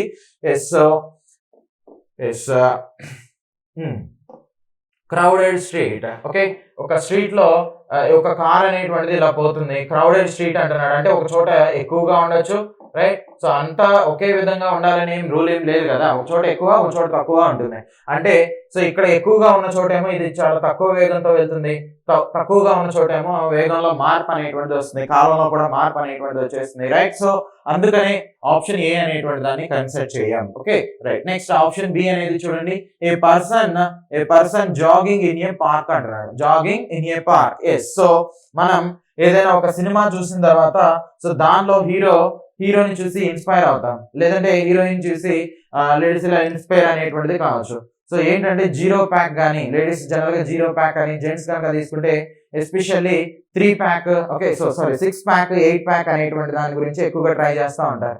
సో అంటే ఆ ప్యాక్స్ అనేది రావాలని సో ఇమీడియట్ గా నువ్వు రాత్రి సినిమా చూడంగానే తెల్లారుజామునే పార్క్ వెళ్ళిపోయి దగ్గరలో ఉన్నది ఏ రోడ్డు ఉంటే ఆ రోడ్లోకి వెళ్ళిపోయి సో పరిగెత్తుతా ఉంటావు. దానికి బూస్టింగ్ గా చెవులో హెడ్ ఫోన్స్ ఇలాంటివి పెట్టుకుని ఓకే రైట్ సో సాంగ్స్ వింటూ వెళ్తా ఉంటావు, వెనకాల లారీ వచ్చి కొట్టేస్తే తర్వాత విషయం, రైట్. సో ఇంతకీ విషయం ఏంటంటే నువ్వు ఆ స్టార్ట్ చేసేటప్పుడు చాలా వేగంగా ఒక్కసారిగా ఈ ప్రపంచం మొత్తం 2-3 అడుగుల్లో వెళ్ళిపోవాలన్నంత అంత కసితో మొదలు పెడతాం అనమాట. ఓకే, బట్ రాను రాను అంటే గంటల తర్వాత కాదు, జస్ట్ మ్యాటర్ ఆఫ్ కొన్ని మినిట్స్, ఒక 2-3 మినిట్స్ తర్వాత సో నీ వేగంలో మార్పు అనేటువంటిది వచ్చేస్తుంది. ఓకే, సో ఫస్ట్ ఎక్కువ వేగంతో మొదలు పెట్టినా తర్వాత వచ్చేసరికి వేగం అనేటువంటిది తగ్గిపోద్ది అనమాట. ఓకే, అక్కడ సపోజ్ జెంట్స్ కనుక పరిగెత్తున్నారు అనుకోండి, అలా తగ్గిపోయే మూమెంట్ లో ఒక 2 ఆడపిల్లలను తీసుకొచ్చి అక్కడ నుంచో పెడితే చచ్చినట్టు ఆడు పరిగెత్తా ఉంటాడు, కానీ చివరికి చచ్చిపోతాడు అనమాట. ఓకే, సో మొహమాటం కోసం పరిగెత్తవచ్చు, కానీ కొంత టైం తర్వాత ఏమవుతుంది అంటే సో వాడి స్టామినా లెవెల్ పడిపోయి ఆక్సిజన్ బ్రీతింగ్ అనేది ప్రాపర్ గా జరగక చచ్చిపోతా ఉంటారు. Okay right. సో అంటే నా బాధ ఒకటే. సో నువ్వు స్టార్టింగ్ వచ్చేసరికి నా బాధ నీ బాధ రెండు ఒకటే. ఏంటి, స్టార్టింగ్ నువ్వు చాలా వేగంతో ప్రయాణం చేస్తావు, తర్వాత ఏమైపోద్ది, అది మొత్తం మటుమాయం అయిపోద్ది. ఓకే, సో అది ఇక్కడ యూనిఫామ్ మోషన్ అనేటువంటిది మెయింటైన్ చేయమన్నమాట. ఇది కూడా non uniform motion. Right, next a man running a 100 metre race అంటున్నాడు. Okay right. So 100 metre race అన్నాడే కానీ అక్కడ ఎంత టైంలో వెళ్తున్నాడు అనేది. సో చూడండి, 800 మీటర్స్ ని రేస్ ని స్టార్ట్ చేసేటప్పుడు జనరల్ గా ఈ అథ్లెట్స్ స్టార్టింగ్ ఓకే సో కొంచెం స్లోగా స్టార్ట్ చేసుకుని రైట్, సో ఆ వేగానికి రాగా అంటే ఆ టార్గెట్ కి వస్తుంది అనగానే సో ఎక్కువ వేగాన్ని పుంజుకోవడం అనేది జరుగుతుంది. కాకపోతే సో నార్మల్ గా అప్పుడే రన్నింగ్ స్టార్ట్ చేశారు అనుకోండి, అలాంటి వాళ్ళు ఫస్ట్ ఎక్కువ వేగంతో వెళ్తారు, సగం దూరం వెళ్ళగానే వాళ్ళని తీసుకురావడానికి అంబులెన్స్ ఇలాంటివి రావాల్సి వస్తుంది. ఓకే, ఒక్కసారిగా కుప్పకూలి పడిపోతా ఉంటారు. Okay right. సో అంటే పరిగెత్తడం కూడా ఒక ఆట, అది అందరికీ తెలిసినటువంటి విషయమే. సో ఇక్కడ కూడా నాన్ యూనిఫామ్ మోషన్ అన్నమాట ఇది కూడా. Right, so a rotation of blades of ceiling fan అంటున్నాడు. Okay, so ceiling fan rotation లో ఉన్నటువంటిది కనుక మనం తీసుకున్నట్లయితే సో అది నిర్దిష్ట బిందువులకి ఓకే సో ఒకసారి వేగాన్ని పుంజుకున్న తర్వాత అది ఎప్పటికీ కూడా అలాగే తిరుగుతానే ఉంటుంది. 2 బిందువుల మధ్య వెళ్ళడానికి పట్టేటువంటి కాలం మాత్రం ఒకే విధంగా ఉంటుంది. కాబట్టి ఆప్షన్ డి అనేటువంటి దాన్ని కన్సిడర్ చేస్తాం. Option D is the right answer. Okay right. So next one metal can displace each other according to their okay metals can displace each other according to their yes లోహాలు dash ప్రకారం ఒకదానితో ఒకటి స్థానభ్రంశం చెందుతాయి అనేటువంటి meaning తో ఇచ్చాడు. Right, so మీరు ఇక్కడ ఇంగ్లీష్ ని స్టాండర్డ్ గా తీసుకోండి, ఎందుకంటే ప్రాపర్ మీనింగ్ అనేది దీనికే వస్తుంది. Okay right. సో ఒక దీనికి ఆన్సర్ వచ్చేసరికి చూడండి, కండక్టివిటీ, రెసిస్టివిటీ, టెస్టబిలిటీ, నెక్స్ట్ రియాక్టివిటీ అంటున్నాడు. ఒక లోహం అనేది ఇంకొక లోహంతో ఈజీగా రీప్లేస్ అవ్వాలి అంటే దాని యొక్క చర్యాశీలత మీద ఆధారపడుతుంది. చర్యాశీలత అనేటువంటిదిగా చెప్తాం. ఓకే, అంటే దాని అర్థం ఏంటంటే ఫర్ ఎగ్జాంపుల్ ఇదిగోండి కాపర్ సల్ఫేట్ అనేటువంటిది ఉంది. కాపర్ సల్ఫేట్, ఇక్కడ ఉన్నటువంటి కాపర్ ని నేను బయటికి తీసేయాలనుకుంటున్నాను. అప్పుడు దేంతో చర్య పొందించాలి? కాపర్ కంటే ఎక్కువ చర్యాశీలత కలిగినటువంటి లోహంతో నేను చర్య పొందించాలి. ఎగ్జాంపుల్ జింక్ అనేటువంటి దాన్ని తీసుకుంటున్నా. ఇప్పుడు ఏమవుతుందంటే మీరు అబ్జర్వ్ చేయొచ్చు, కాపర్ ప్లేస్ లో జింక్ అనేది వస్తుంది, జింక్ సల్ఫేట్ అనేటువంటిది వచ్చేస్తుంది. నెక్స్ట్ ఇక్కడ ఎవరు ఉంటారు? కాపర్ అనేటువంటిది ఉంటుంది. ఓకేనా రైట్. సో ఇలాంటి టెక్నిక్స్ ని మనకి బంగారు ఆభరణాలు తయారు చేయడంలో కూడా వాడుతూ ఉంటారు. ఇప్పుడు మనం ఏదైనా ఒక ఆభరణాన్ని తయారు చేసేటప్పుడు, జ్యువెలరీ లాంటి వాటిని తయారు చేసేటప్పుడు మనం ఒక గోల్డ్ బిస్కెట్ లాంటిదో ఓకే గోల్డ్ బిస్కెట్ చాక్లెట్ ఏదో ఒకటి ఇచ్చాము అనుకుందాం. ఆ బిస్కెట్ ని వాడు ఏం చేస్తాడు, అలా మౌల్డ్ చేయడానికి దానికి కొన్ని ఎలిమెంట్స్ వెనిడియం కానీ నెక్స్ట్ కాపర్ జింక్ ఇలాంటి వాటిని కలిపి దాన్ని మౌల్డ్ చేస్తాడు, ఆర్నమెంట్ గా కన్వర్ట్ చేస్తూ ఉంటాడు. అలా కన్వర్ట్ చేసేటప్పుడు చిన్న చిన్న బిందువులు అనేటువంటి చిన్న ఈ గోల్డ్ పార్టికల్స్ అనేది ఆ తయారు చేసే చోట పడిపోతా ఉంటాయి. అవి చాలా తక్కువ సైజ్ లో ఉంటాయి కదా, మరి వాటిని అన్నింటినీ కలెక్ట్ చేయడానికి 10 రూపాయల చీపురు పట్టుకున్నాం, లేదంటే 30 రూపాయల చీపురు పట్టుకుని అన్ని ఊడ్చి ఆ బంగారు కణాలన్నింటిని ఒక చోట తీసుకురావాలంటే అది కష్టంతో కూడుకున్న పని. ఎందుకంటే అవి చాలా తక్కువ సైజ్ లో ఉంటాయి కాబట్టి వాటిల్లో కూడా మనం దేంతో అయితే క్లీన్ చేస్తున్నాం దానిలో కూడా వెళ్ళిపోవచ్చు. ఓకే, అందుకని ఏం చేస్తారంటే ఆ కణాలన్నింటినీ, ఆ గోల్డ్ పార్టికల్స్ అన్నింటిని ఒక చోట తీసుకురావడానికి సైనైడ్ ని బాగా వేడి చేసి దాని మీద పోస్తారు. ఓకే, అలా పోయిగానే cyanide, sodium cyanide, hydrogen cyanide ఏదో ఒకటి తీసుకుని ఆ గోల్డ్ పార్టికల్స్ ఎక్కడైతే ఉన్నాయో ఆ గోల్డ్ పార్టికల్స్ మీద పోస్తారు. అలా పోసిన తర్వాత ఇదంతా కూడా ఎలా కన్వర్ట్ అయిపోతుంది అంటే AuCN ఓకే, సో ఈ రేంజ్ లో AuCN థ్రైస్ ఇలా కన్వర్ట్ అయిపోవడం అనేది జరుగుతుంది. ఓకే, ఇప్పుడు బంగారం ఎక్కడుంది? సైనైడ్ లోపల ఉంది. ఆ సైనైడ్ లో ఉన్నటువంటి బంగారాన్ని బయటికి తీయాలి. ఎలా తీస్తాం? వస్తావా రావా అంటే అది అది ఖచ్చితంగా రాదు. ఓకే, ఎందుకని అదేం ప్రాణం లేదు కదా. సో దాన్ని బయటికి మనం తీయాలి అంటే ఖచ్చితంగా రియాక్టివిటీ ఎక్కువగా ఉన్నటువంటి ఎలిమెంట్ వాడాలి. సో గోల్డ్ కంటే రియాక్టివిటీ ఎవరికి ఎక్కువ ఉంటుందంటే జింక్ అనేటువంటి దానికి ఎక్కువగా ఉంటుంది. సో జింక్ తో చర్య పొందిస్తే నీకు యాజ్ యూజువల్ గా గోల్డ్ అనేది బయటకు వచ్చేస్తుంది. నెక్స్ట్ జింక్ దాని ప్లేస్ లోకి వెళ్ళిపోతుంది అనమాట. జింక్ అనేటువంటిది దాని ప్లేస్ లోకి వెళ్ళిపోతుంది. Okay right. సో ఇలా ఫార్మ్ అనేటువంటిది చేస్తుంది. సో బ్యాలెన్స్ చేస్తాం. Okay right. సో ఇక్కడ విషయం వచ్చేసరికి ఏంటంటే హై రియాక్టివిటీ అనేటువంటిది రియాక్టివిటీని బేస్ చేసుకునే మెటల్స్ అనేటువంటిది రీప్లేస్ అవడం అనేది జరుగుతుంది. ఓకేనా, మనకి ఆర్డర్ అనేటువంటిది కూడా ప్రీవియస్ పేపర్ లో చెప్పుకున్నా. హైడ్రోజన్ ని బేస్ చేసుకుని, సో హైడ్రోజన్ కింద ఉన్నటువంటి ఎలిమెంట్స్ కాపర్ అనేటువంటిది, నెక్స్ట్ గోల్డ్ అనేటువంటిది, నెక్స్ట్ సిల్వర్ అనేటువంటిది, నెక్స్ట్ మెర్క్యూరీ, ప్లాటినం ఇవన్నీ కూడా ఏంటంటే చర్యాశీలత తక్కువగా ఉంటాయి. అదే ఐరన్ గానీ, టిన్ గానీ, నెక్స్ట్ ఎస్పెషల్లీ జింక్ అనేటువంటిది, lithium, sodium, potassium, magnesium, calcium వీటిలన్నిటికీ కూడా చర్యాశీలత ఎక్కువగా ఉంటుంది వీటితో కంపేర్ చేస్తే. ఓకేనా రైట్. సో అవి ఒకసారి గుర్తుపెట్టుకోండి. నెక్స్ట్ క్వశ్చన్ చూడండి. Question number 40. A student lift a heavy book from the floor of a room to put it in the bookshelf at the height of 2 meters అంటున్నాడు. For this process, the student takes 5 seconds. The work done by the student will be depends on. Okay, so ఒక విద్యార్థి ఒక గదిలో right, so నేల మీద నుండి 2 మీటర్ల ఎత్తులో ఉన్నటువంటి ఒక పుస్తకాల అరలో ఒక భారీ పుస్తకాన్ని పెట్టాడంట. అలా పెట్టడానికి పట్టినటువంటి టైం కనుక తీసుకుంటే 5 సెకండ్స్ అంటున్నాడు. ఓకే, అయితే అక్కడ జరిగినటువంటి పని అనేది అక్కడ జరిగినటువంటి ఆ పని ఏదైతే ఉందో దేని మీద డిపెండ్ అవుతుంది అన్నటువంటి మీనింగ్ తో ఇచ్చారు అనమాట. సో దేని మీద డిపెండ్ అవుతుందంటే ఒక వస్తువు అనేటువంటి దాన్ని మనం తీసుకుని పైన పెట్టాలి అంటే right. So double is equal to work is equal to ఏంటది? ఫోర్స్ ఇంటూ డిస్ప్లేస్మెంట్ అనేటువంటిది చెప్తాం కదా, ఎఫ్ఎస్ కాస్ థీటా అనేటువంటిది వస్తుంది. Okay right. సో ఇక్కడ మనం ఫోర్స్ అనేటువంటిది అప్లై చేసినప్పుడు మాత్రమే ఆ బుక్ అనేటువంటిది ఆ కింద నుంచి పైకి అనేటువంటిది వెళ్తుంది. ఓకే, సో అలా వెళ్తున్నప్పుడు చిన్న వస్తువు అనుకోండి, తక్కువ బరువు ఉన్నదైతే తక్కువ ఫోర్స్ అనేది, అదే ఎక్కువ బరువు ఉన్నదైతే ఎక్కువ ఫోర్స్ అనేది అప్లై చేయాల్సి వస్తుంది. నెక్స్ట్ ఎక్కువ బరువు ఉన్నదైతే అలా పైకి తీసుకువెళ్ళడానికి కూడా పట్టేటువంటి టైంలో వ్యత్యాసం అనేటువంటిది వస్తుంది రైట్. సో అంటే ఇది కంప్లీట్ గా దేని మీద డిపెండ్ అవుతుంది? హైట్ ఆఫ్ ద బుక్ అంటున్నాడు, book shelf. Next and the time taken అంటున్నాడు. నెక్స్ట్ కనుక తీసుకున్నట్లయితే mass of the book, the height of the book shelf and the time taken అంటున్నాడు. Next the mass of the book and the time taken అనేటువంటిది. So last option చూడండి, the weight of the book and the height of the book shelf. Okay, so weight of the book యొక్క బరువు మీద, next one వచ్చేసరికి ఆ book shelf ఉన్నటువంటి height మీద, ఈ రెండింటి మీద కూడా డిపెండ్ అవుతుంది అనమాట. అక్కడ హైట్ అంటే నథింగ్ బట్ డిస్ప్లేస్మెంట్ అనేటువంటి తీసుకుంటాం. ఓకే, సో వర్క్ అనేది ఆ 2 ఫ్యాక్టర్ మీద, అందుకని ఆప్షన్ డి అనేటువంటి దాన్ని కన్సిడర్ చేస్తాం రైట్. నెక్స్ట్ క్వశ్చన్ చూడండి. Question number 45. An object of mass 10 kg is moving with a uniform velocity of 4 meter per second. Find the kinetic energy possessed by the object అంటున్నాడు. ఓకేనా, so ఒక object అనేటువంటిది తీసుకుంటే right, so ద్రవ్యరాశి 10 కిలోలు కలిగినటువంటి ఒక వస్తువు 4 మీటర్ల పర్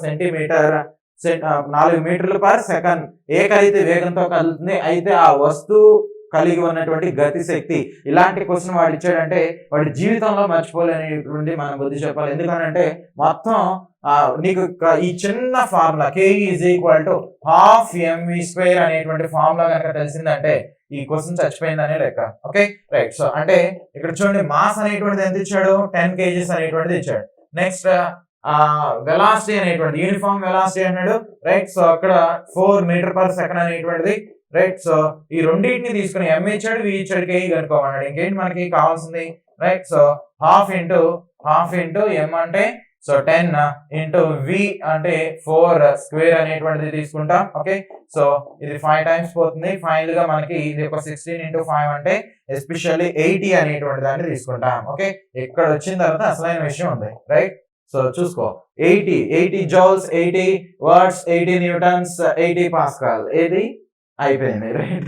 సో కైనెటిక్ ఎనర్జీ అనేటువంటిది కానీ ఎనర్జీ అనేటువంటిది కానీ లేదు అంటే హీట్ అనేటువంటిది కానీ వర్క్ అనేటువంటిది కానీ తీసుకున్నట్లయితే సో ఖచ్చితంగా దానికి యూనిట్స్ అనేది జౌల్సే ఉంటాయి. ఆప్షన్ ఏ అనేది కన్సిడర్ చేస్తాం. ఆప్షన్ ఏ అనేటువంటి దాన్ని కన్సిడర్ చేస్తాం. మీరు ఆర్ఆర్సి ఎగ్జామ్ కి ప్రిపేర్ అవుతున్నటువంటి మీరందరూ కూడా సో చిన్న చిన్న formulas kinetic energy, potential energy, చలన సమీకరణాలు, ఓకే, లా ఆఫ్ మోషన్స్ ఏవైతే ఉన్నాయో మోషన్ ఈక్వేషన్స్, రైట్, నెక్స్ట్ గ్రావిటీని బేస్ చేసుకుని వీటి మీదే ఎక్కువగా ప్రాబ్లమ్స్ అనేది అడుగుతున్నారు. రెండవది యూనిట్స్ మీద ప్రాబ్లమ్స్ అనేది అడుగుతున్నారు. ఓకే, సో వాటిని మీరు ఎక్కువగా బై హార్ట్ అనేది చేయండి. రైట్, సో నెక్స్ట్ క్వశ్చన్ చూడండి. Question number 48. Electric current is equal to electric current is equal to అంటున్నాడు. ఫ్లో ఆఫ్ కరెంట్, విద్యుత్ ప్రవాహం అంటాం. సో దాన్ని ప్రవాహ విద్యుత్ అని కూడా అంటారు. ప్రవాహ విద్యుత్ అనేటువంటిది. సో ఈ ప్రవాహ విద్యుత్ I తో ఇండికేట్ చేస్తారు. సో I అనేటువంటిది జనరల్ గా చార్జ్ బై టైం అనేటువంటిది తీసుకుంటాం. చార్జ్ బై టైం అనేటువంటిది అంటే ఏమొస్తుందండి, Q బై T అనేటువంటిది వస్తుంది. Q బై T అనేటువంటిది సో కూలూమ్స్ అనేటువంటిది. నెక్స్ట్ T అంటేనేమో సెకండ్ అనేటువంటి దాన్ని కన్సిడర్ చేస్తాం. సో కూలూమ్ పర్ సెకండ్ అంటే దాన్ని ఆంపియర్ అనేటువంటిదిగా చెప్తారు. ఓకేనా, సో ఆంపియర్ అనేటువంటిదిగా తీసుకుంటారు. ఓకేనా, రైట్. సో కాబట్టి ఇక్కడ ఇచ్చినటువంటి వాటిలో ఆన్సర్ అనేది ఆప్షన్ ఏ ని కన్సిడర్ చేస్తాం. ఆప్షన్ ఏ అనేటువంటి దాన్ని కన్సిడర్ చేస్తాం. Okay, right. So next one చూడండి. Question number 73. So if an object is at infinity, what will be the position of an image formed due to the convex lens? Okay, so ఒక వస్తువుని అనంత దూరంలో ఉన్నప్పుడు కుంభాకార కటకం వలన ఏర్పడిన చిత్రం యొక్క స్థానం ఏమిటి? ఇలాంటి క్వశ్చన్ ఇచ్చినప్పుడే మనకి చాలా బీభత్సమైన కోపం వచ్చేస్తుంది అనమాట. ఓకే, ఎందుకంటే ఈ కటకాలు కానీ దర్పణాలు కనుక ఇచ్చినట్లయితే వాటి పొజిషన్స్ అనేటువంటి ఒక పెద్ద కన్ఫ్యూజన్ టాపిక్ అనమాట. Okay, right. సో ఈ రోజు మీకు ఈ కుంభాకార కటకాల గురించి అడిగారు కాబట్టి, కాన్వెక్స్ లెన్స్ కుంభాకార కటకాలు అడిగారు కాబట్టి వాటిని అన్నిటిని సింపుల్ గా ఎలా గుర్తుపెట్టుకోవచ్చో ఒకే ఒక స్టెప్ లో మనం నేర్చుకుందాం. రైట్, సో ఇది చిరంజీవి ఠాగూర్ స్టెప్ లాగా ఎక్కువ కష్టంగా కూడా ఉండదు, సింపుల్ గా ఉంటుంది. రైట్, సో బాలయ్య బాబు వేసే స్టెప్ లాగా చాలా సింపుల్ గా ఉంటుంది. రైట్, సో మీరు చూడండి, ఇది ఎస్పెషల్లీ కాన్వెక్స్ లెన్స్ అనేటువంటి చెప్తాం, కుంభాకార కటకం అంటాం. Okay, right. సో ఇప్పుడు ఇలా ఒక లైన్ అనేటువంటి దాన్ని ఇలా క్రాస్ చేయండి. ఇది ఆప్టికల్ సెంటర్ అనేటువంటిదిగా తీసుకుంటాం. ఆప్టికల్ సెంటర్ O అనేటువంటిది. Okay, optical centre O. Next so ఇది లెన్స్ కాబట్టి దీనికి 2 ఫోకల్ పాయింట్స్ ఉంటాయి. ఇది ఒక ఫోకల్ పాయింట్. ఓకే, ఇది ఒక focal point. Right, so 2F1 అనుకుంటున్నాను. ఇది infinitive. Okay, infinitive. Right, next దీనికి కటకం కాబట్టి రెండు వైపులా కూడా ఫోకల్ పాయింట్స్ అనేటువంటిది ఉంటాయి. రైట్, సో ఇక్కడ ఆ ఫోకల్ పాయింట్ అనేది తీసుకుంటున్నా F2 అనేటువంటిది. నెక్స్ట్ ఇక్కడ వచ్చేసరికి 2F2 అనేటువంటిది. ఎందుకంటే ఇక్కడ నుంచి ఇక్కడికి ఎంత డిస్టెన్స్ ఉందో ఇక్కడ నుంచి అక్కడికి అంతే డిస్టెన్స్ అనేది ఉంటుంది. Okay, right. సో నెక్స్ట్ ఈ పాయింట్ ని ఇన్ఫినిటీ అనేటువంటిదిగా తీసుకుంటున్నా. ఇన్ఫినిటీ. ఓకే, ఇన్ఫినిటీ అనేటువంటిదిగా తీసుకుంటున్నా. Okay, right. సో ఇప్పుడు ఆబ్జెక్ట్ అనేది వాడు ఎక్కడ పెట్టాడంట? ఆబ్జెక్ట్ అనేటువంటిది ఇన్ఫినిటీ పొజిషన్ లో పెట్టాడు. రైట్, సో ఇప్పుడు ఇమేజ్ అనేటువంటిది ఎక్కడ ఫామ్ అవుతుంది అంటున్నాడు. ఫస్ట్ మీకు ఆన్సర్ ఇచ్చేస్తాను. ఆప్షన్ డి నాభి బిందువు వద్ద ఏర్పడుతుంది. ఓకే, ఎవరైనా పెట్టుంటే దానికి ఆన్సర్ అనేది డి అనేది కన్సిడర్ చేస్తాం. Okay, right. సో ఇప్పుడు చూడండి, ఇప్పుడు నెంబరింగ్ అనేది ఇవ్వండి. ఓకే, సో ఇన్ఫినిటీకి ఏమో 1 ఇవ్వండి, ఇన్ఫినిటీకి 1. నెక్స్ట్ ఈ మధ్యలో పాయింట్ ఏమో 2 ఇవ్వండి, ఇది వచ్చేసరికి 3. నెక్స్ట్ ఈ మధ్యలో అది 4 ఇవ్వండి. నెక్స్ట్ ఇది వచ్చేసరికి 5. రైట్, సో నెక్స్ట్ ఇక్కడ నుంచి స్టార్ట్ చేయండి. మళ్ళీ ఇది 1, ఈ మధ్యలో 2 అనేది తీసుకోండి. నెక్స్ట్ ఈ పాయింట్ ఏదైతే ఉందో అది 3 అన్నమాట. నెక్స్ట్ ఈ రెండింటి మధ్యలో 4 అనేది తీసుకోండి.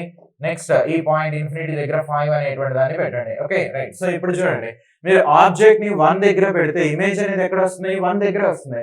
ఓకే, సో దాని కంప్లీట్ గా ఆపోజిట్ సైడ్ న రావడం అనేది జరుగుతుంది. ఇన్ఫినిటీ దగ్గర పెట్టావు కాబట్టి నీకు ఆ ఇమేజ్ అనేది ఏదైతే ఉందో, ఓకే, ఇమేజ్ అనేది ఎక్కడ వస్తుంది?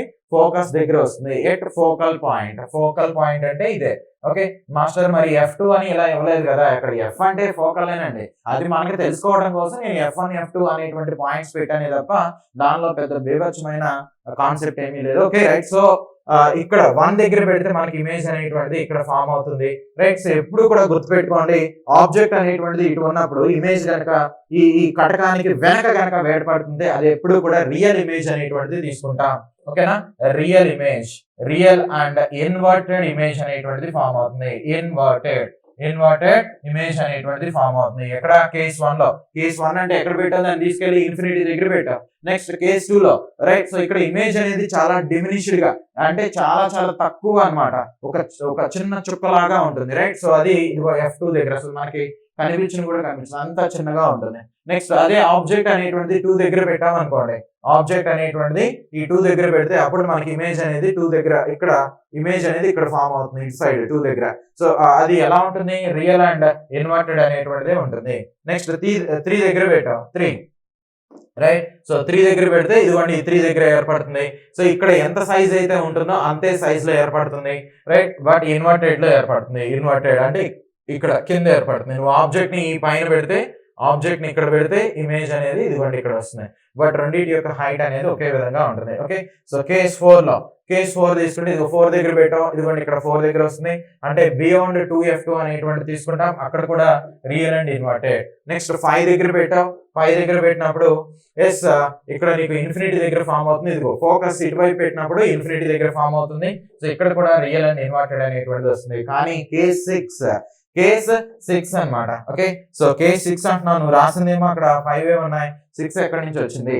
సో చూడండి, ఇదిగోండి ఆప్టికల్ సెంటర్ అంటున్నాం దీన్ని, ఇదేమో ఆప్టికల్ సెంటర్, ఇదేమో F1 అంటున్నాం కదా, ఈ రెండింటి మధ్య పాయింట్ నే 6 అనేటువంటిదిగా తీసుకుంటాం. ఒకవేళ 6 దగ్గర కనుక నువ్వు ఆబ్జెక్ట్ ని పెడితే ఓకే, ఇమేజ్ అనేది ఎటువైపు ఏర్పడుతుందో చూడండి, ఇటువైపే ఏర్పడుతుంది, ఓకే. ఆబ్జెక్ట్ ని ఇక్కడ పెట్టావు, బట్ చాలా ఇదిగోండి ఇలాంటి ఒక పెద్ద ఇమేజ్ అనేటువంటిది ఫామ్ అవుతుంది. సినిమాల్లో మనం చూపిస్తారు కదా, సో వాడు ఏదో ఒక మంత్రం చదవగానే ఇలా పెద్దగా అయిపోతా ఉంటాడు, లేదు అంటే చిన్నగా అయిపోతా ఉంటాడు. ఇవన్నీ కూడా ఈ లెన్స్ వీటిలో ఉండేటువంటి వేరియేషన్ వల్లే చేస్తా ఉంటారు, ఓకే, రైట్. సో ఇప్పుడు నేను ఏమనుకుంటున్నానంటే 6 దగ్గర కనుక పెడితే between optical point O and focal point F అనేటువంటి ఈ రెండు బిందువుల మధ్య కనుక పెడితే మనకి ప్రతిబింబం అనేటువంటిది ఎప్పుడు కూడా ఇటు సైడ్ ఏర్పడుతుంది. సో దాని వైపునే ఏర్పడుతుంది. వెనక ఏర్పడితేనేమో రియల్ అండ్ ఇన్వర్టెడ్ ఇమేజెస్ అంటాం, నిజ ప్రతిబింబాలు మరియు తలకిందులుగా ఏర్పడేటువంటి ప్రతిబింబాలుగా చెప్తాం. కానీ ఈ ఒక్క కేసులో మాత్రం అదేంటంటే మనకి మిథ్యా ప్రతిబింబం అంటే వెర్చువల్ ఇమేజ్ అనేటువంటిది ఏర్పడుతుంది. వెర్చువల్ అండ్ ఇరెక్ట్ అనేటువంటిదిగా చెప్తాం. ఇరెక్ట్ ఇమేజ్ అంటే ఏంటంటే సో ఇవన్నీ కూడా ఇన్వర్టెడ్ తలక్రిందులుగా ఉంటాయి, బట్ ఇక్కడ వచ్చేసరికి అది వెర్చువల్ అద్దానికి ముందు, ఓకే, ఈ కటకానికి ముందు ఏర్పడింది కాబట్టి దాన్ని వెర్చువల్ అంటున్నా, ఓకే. నెక్స్ట్ అది ఎరెక్ట్ గా ఉంటుంది, అంటే తలకిందులుగా ఉండదు, ఓకే. సో ఇప్పుడు మనం ఎలా అయితే ఉన్నామో అదే విధంగా అదే ఓరియంటెడ్ లో ఇక్కడ ఆబ్జెక్ట్ అనేటువంటిది ఏర్పడుతుంది అనమాట. సో ఇది దీనికి ఉన్నటువంటి ప్రత్యేకత. ఈ కాన్వెక్స్ లెన్స్ ని కన్వర్జింగ్ లెన్స్ అని కూడా అంటారు, అంటే దీని గుండా పంపించేటువంటి కాంతి ఏదైతే ఉంటుందో అదంతా కూడా ఒక బిందువు దగ్గర కేంద్రీకృతం అనేటువంటిది అవడం జరుగుతుంది, రైట్. సో కన్వర్జెన్స్ అనేటువంటిగా కూడా చెప్తారు, రైట్. సో ఇది ఓవరాల్ గా దీనికి ఉన్నటువంటి కాన్సెప్ట్. జస్ట్ ఈ లైన్ గుర్తు పెట్టుకుంటే దీనికి ఇచ్చింది ఏదైనా కానీ మీరు చేసేయగలుగుతారు అనమాట. సో నెక్స్ట్ వన్, మరి ఒకవేళ అది గుర్తు పెట్టుకోలేకపోతే ఏదైనా షార్ట్ కట్ ఉందా, ఆ క్వశ్చన్ వదిలేయటమే దానికి ఉన్నటువంటి మేజర్ షార్ట్ కట్ అనమాట, simple, okay, right. So next one, అలా అనగానే మీరు నన్ను కింద కామెంట్ లో కొడతా ఉంటారు, okay, right. So question number 77. Next question, the dash between two bodies are always equal and opposite. Okay, so the dash 1, yes, dash ఎల్లప్పుడూ రెండు వస్తువుల మధ్య ఒకేలా ఉంటుంది, ఓకే. జడత్వ, బలాలు, పీడనం, ద్రవ్య వేగం అంటున్నాడు. రెండు వస్తువుల మధ్య ఎప్పుడూ కూడా ఆల్వేస్ ఈక్వల్ అండ్ ఆపోజిట్ గా ఉండేటువంటిది ఫోర్స్ అనేటువంటి దాన్ని కన్సిడర్ చేస్తాం, force, okay. So two bodies అనేటువంటిది తీసుకున్నట్లయితే సో దీని మధ్యన ఎప్పుడు కూడా ఈక్వల్ అండ్ ఆపోజిట్ ఫోర్సెస్ అనేటువంటిది ఉంటాయి, రైట్. సో నెక్స్ట్ క్వశ్చన్ చూడండి, అంటే ఆప్షన్ బి అనేటువంటి దాన్ని కన్సిడర్ చేస్తాం, రైట్. నెక్స్ట్ క్వశ్చన్ చూడండి, question number 91. Yes, a bicyclist comes to a skidding stop in 10 meters. During this process, the force on the bicycle due to the road is 200 newtons and is directly opposite to the motion. The work done by the cycle on the road is. ఇది చదవడానికి మనకు చాలా time పడుతుంది, right. So just joke చేస్తానండి. ఒక వస్తువు యొక్క cycle రోడ్డుపై పట్టు తప్పి జారుతూ 10 మీటర్ల దూరంలో ఆగుతుంది. ఈ ప్రక్రియ సందర్భంలో రోడ్డు కారణంగా సైకిల్ పై ప్రయోగించబడ్డ బలం 200 న్యూటన్లు మరియు ఇది కదలిక నేరుగా వ్యతిరేక దిశలో ఉంటుంది పనిచేస్తుంది. ఈ రోడ్డుపై సైకిల్ చేసినటువంటి పని ఎంత? Okay right. సో ఒక రోడ్ అనేటువంటిది తీసుకున్నట్లయితే సైక్లిస్ట్ సడన్ గా బ్రేక్ అనేటువంటిది వేసాడంట. సో అది వేసిన తర్వాత 10 మీటర్ డిస్టెన్స్ లో వెళ్ళి అది ఆగిపోయిందంట. ఓకేనా? So during this process the force on the bicycle due to the road is okay. So అలా సైకిల్ అనేటువంటిది జారుతూ వెళ్తున్నప్పుడు ఈ సైకిల్ కి ఈ రోడ్ కి మధ్యలో ఏముంటుంది? ఘర్షణ శక్తి, ఫ్రిక్షనల్ ఫోర్స్ అనేటువంటిది ఉంటుంది. ఓకేనా? ఘర్షణ శక్తి. ఓకే. సో ఫ్రిక్షనల్ ఫోర్స్ అనేటువంటిదిగా చెప్తాం. ఫ్రిక్షనల్ ఫోర్స్ అనేటువంటిది ఎంతండి? ఫ్రిక్షనల్ ఫోర్స్ అనేటువంటిది ఇక్కడ ఇచ్చినటువంటి ఫోర్స్ ఏదైతే ఉందో అది మనం కన్సిడర్ చేస్తాం 200 న్యూటన్స్ అనేటువంటిది. Okay. Next and is directly opposite to the motion. Okay. So ఆ జారిపోతా ఉన్నప్పుడు ఆ రెండింటి మధ్య ఘర్షణ వల్ల ఎప్పుడు కూడా మోషన్ అనేది ఏమైపోతుంది? ఆబ్జెక్ట్ యొక్క మోషన్ అనేది తగ్గిపోతుంది అంటున్నాడు. The work done by the cycle on the road is so okay right. So ఇప్పుడు double is equal to F into S cos theta. సో టీటా అంటేనేమో అంటే ఇదిగో ఇట్లా ఉండాలా లేదంటే ఇలా ఉండాలా, ఏం చేయాలి అని అనుకుంటాం కానీ అసలు ఏమీ చేయవలసిన లేదనమాట. ఎందుకంటే దీని ఆన్సర్ వచ్చేసరికి 0. ఆప్షన్ ఏ అనేటువంటి దాన్ని కన్సిడర్ చేస్తాం. Okay right. సో ఇప్పుడు వర్క్ అనేది ఎప్పుడు జరిగిందంటావు? నువ్వు ఫోర్స్ అనేటువంటిది ఇలా అప్లై చేసినప్పుడు ఈ వస్తువు అనేది కదలాలి. ఓకే. వస్తువు అనేటువంటిది కదలాలి. సరే, నువ్వు పెడల్ మీద ఈ సైకిల్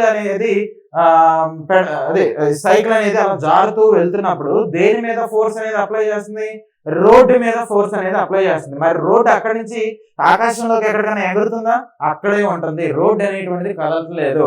అంటే డిస్ప్లేస్మెంట్ అనేటువంటిది ఏమీ కూడా జరగట్లేదు అనమాట. రోడ్ అక్కడ మనం తీసుకోవాల్సింది రోడ్. సైకిల్ కదిలింది కదా అని నువ్వు ఆలోచించావంటే నీకు ఇదిగో ఈ కోట్లలోనో లక్షల్లోనో ఎక్కడికో చోట వచ్చేస్తుంది. రైట్. సో ఎస్ అనేటువంటిది ఇక్కడ రోడ్ అనేది మూవ్ కావట్లేదు కాబట్టి సో వర్క్ అనేటువంటిది 0 అని చెప్తాం. ఓకేనా? Simple concept.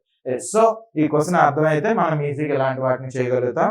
సో రోడ్డు కదలలేదు కాబట్టి రైట్. సో డిస్ప్లేస్మెంట్ అనేది జరిగితేనే వర్క్ అనేది ఉన్నట్టండి, లేదు అంటే వర్క్ అనేది జరగలేదని చెప్తాం. కాబట్టి ఆప్షన్ ఏ అనేటువంటి దాన్ని కన్సిడర్ చేస్తాం. ఓకేనా? ఇది ఓవరాల్ గా వీటిలో ఉన్నటువంటి concepts. Right. Thank you. In today's section we are going to discuss about RRC Group D 17th December 2018 Shift 1 Chemistry Bits గురించి చూద్దాం. ఓవరాల్గా దీనిలో 9 క్వశ్చన్స్ అనేటువంటిది ఇచ్చారు. 9 questions. Okay. So first question చూడండి. Question number 13.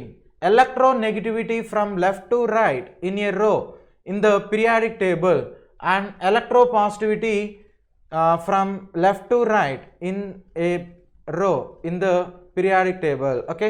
సో ఆవర్తన పట్టికలో వరుసగా ఎడమ నుండి కుడికి కదిలేటప్పుడు ఎలక్ట్రాన్ రుణాత్మకత అనేటువంటిది, నెక్స్ట్ ఎడమ నుంచి కుడికి వెళ్తున్నప్పుడు ఎలక్ట్రాన్ యొక్క ధనాత్మకత అనేటువంటిది ఓకే ఎలా ఉంటాయి అనేటువంటి మీనింగ్తో ఇచ్చారు అనమాట. సో ఇదిగోండి పీరియాడిక్ టేబుల్ అనేటువంటిది తీసుకున్నాం అనుకోండి. పీరియాడిక్ టేబుల్లో లెఫ్ట్ నుంచి రైట్కి ఇలా వెళ్తే అంటే వీటిని ఏమంటారు?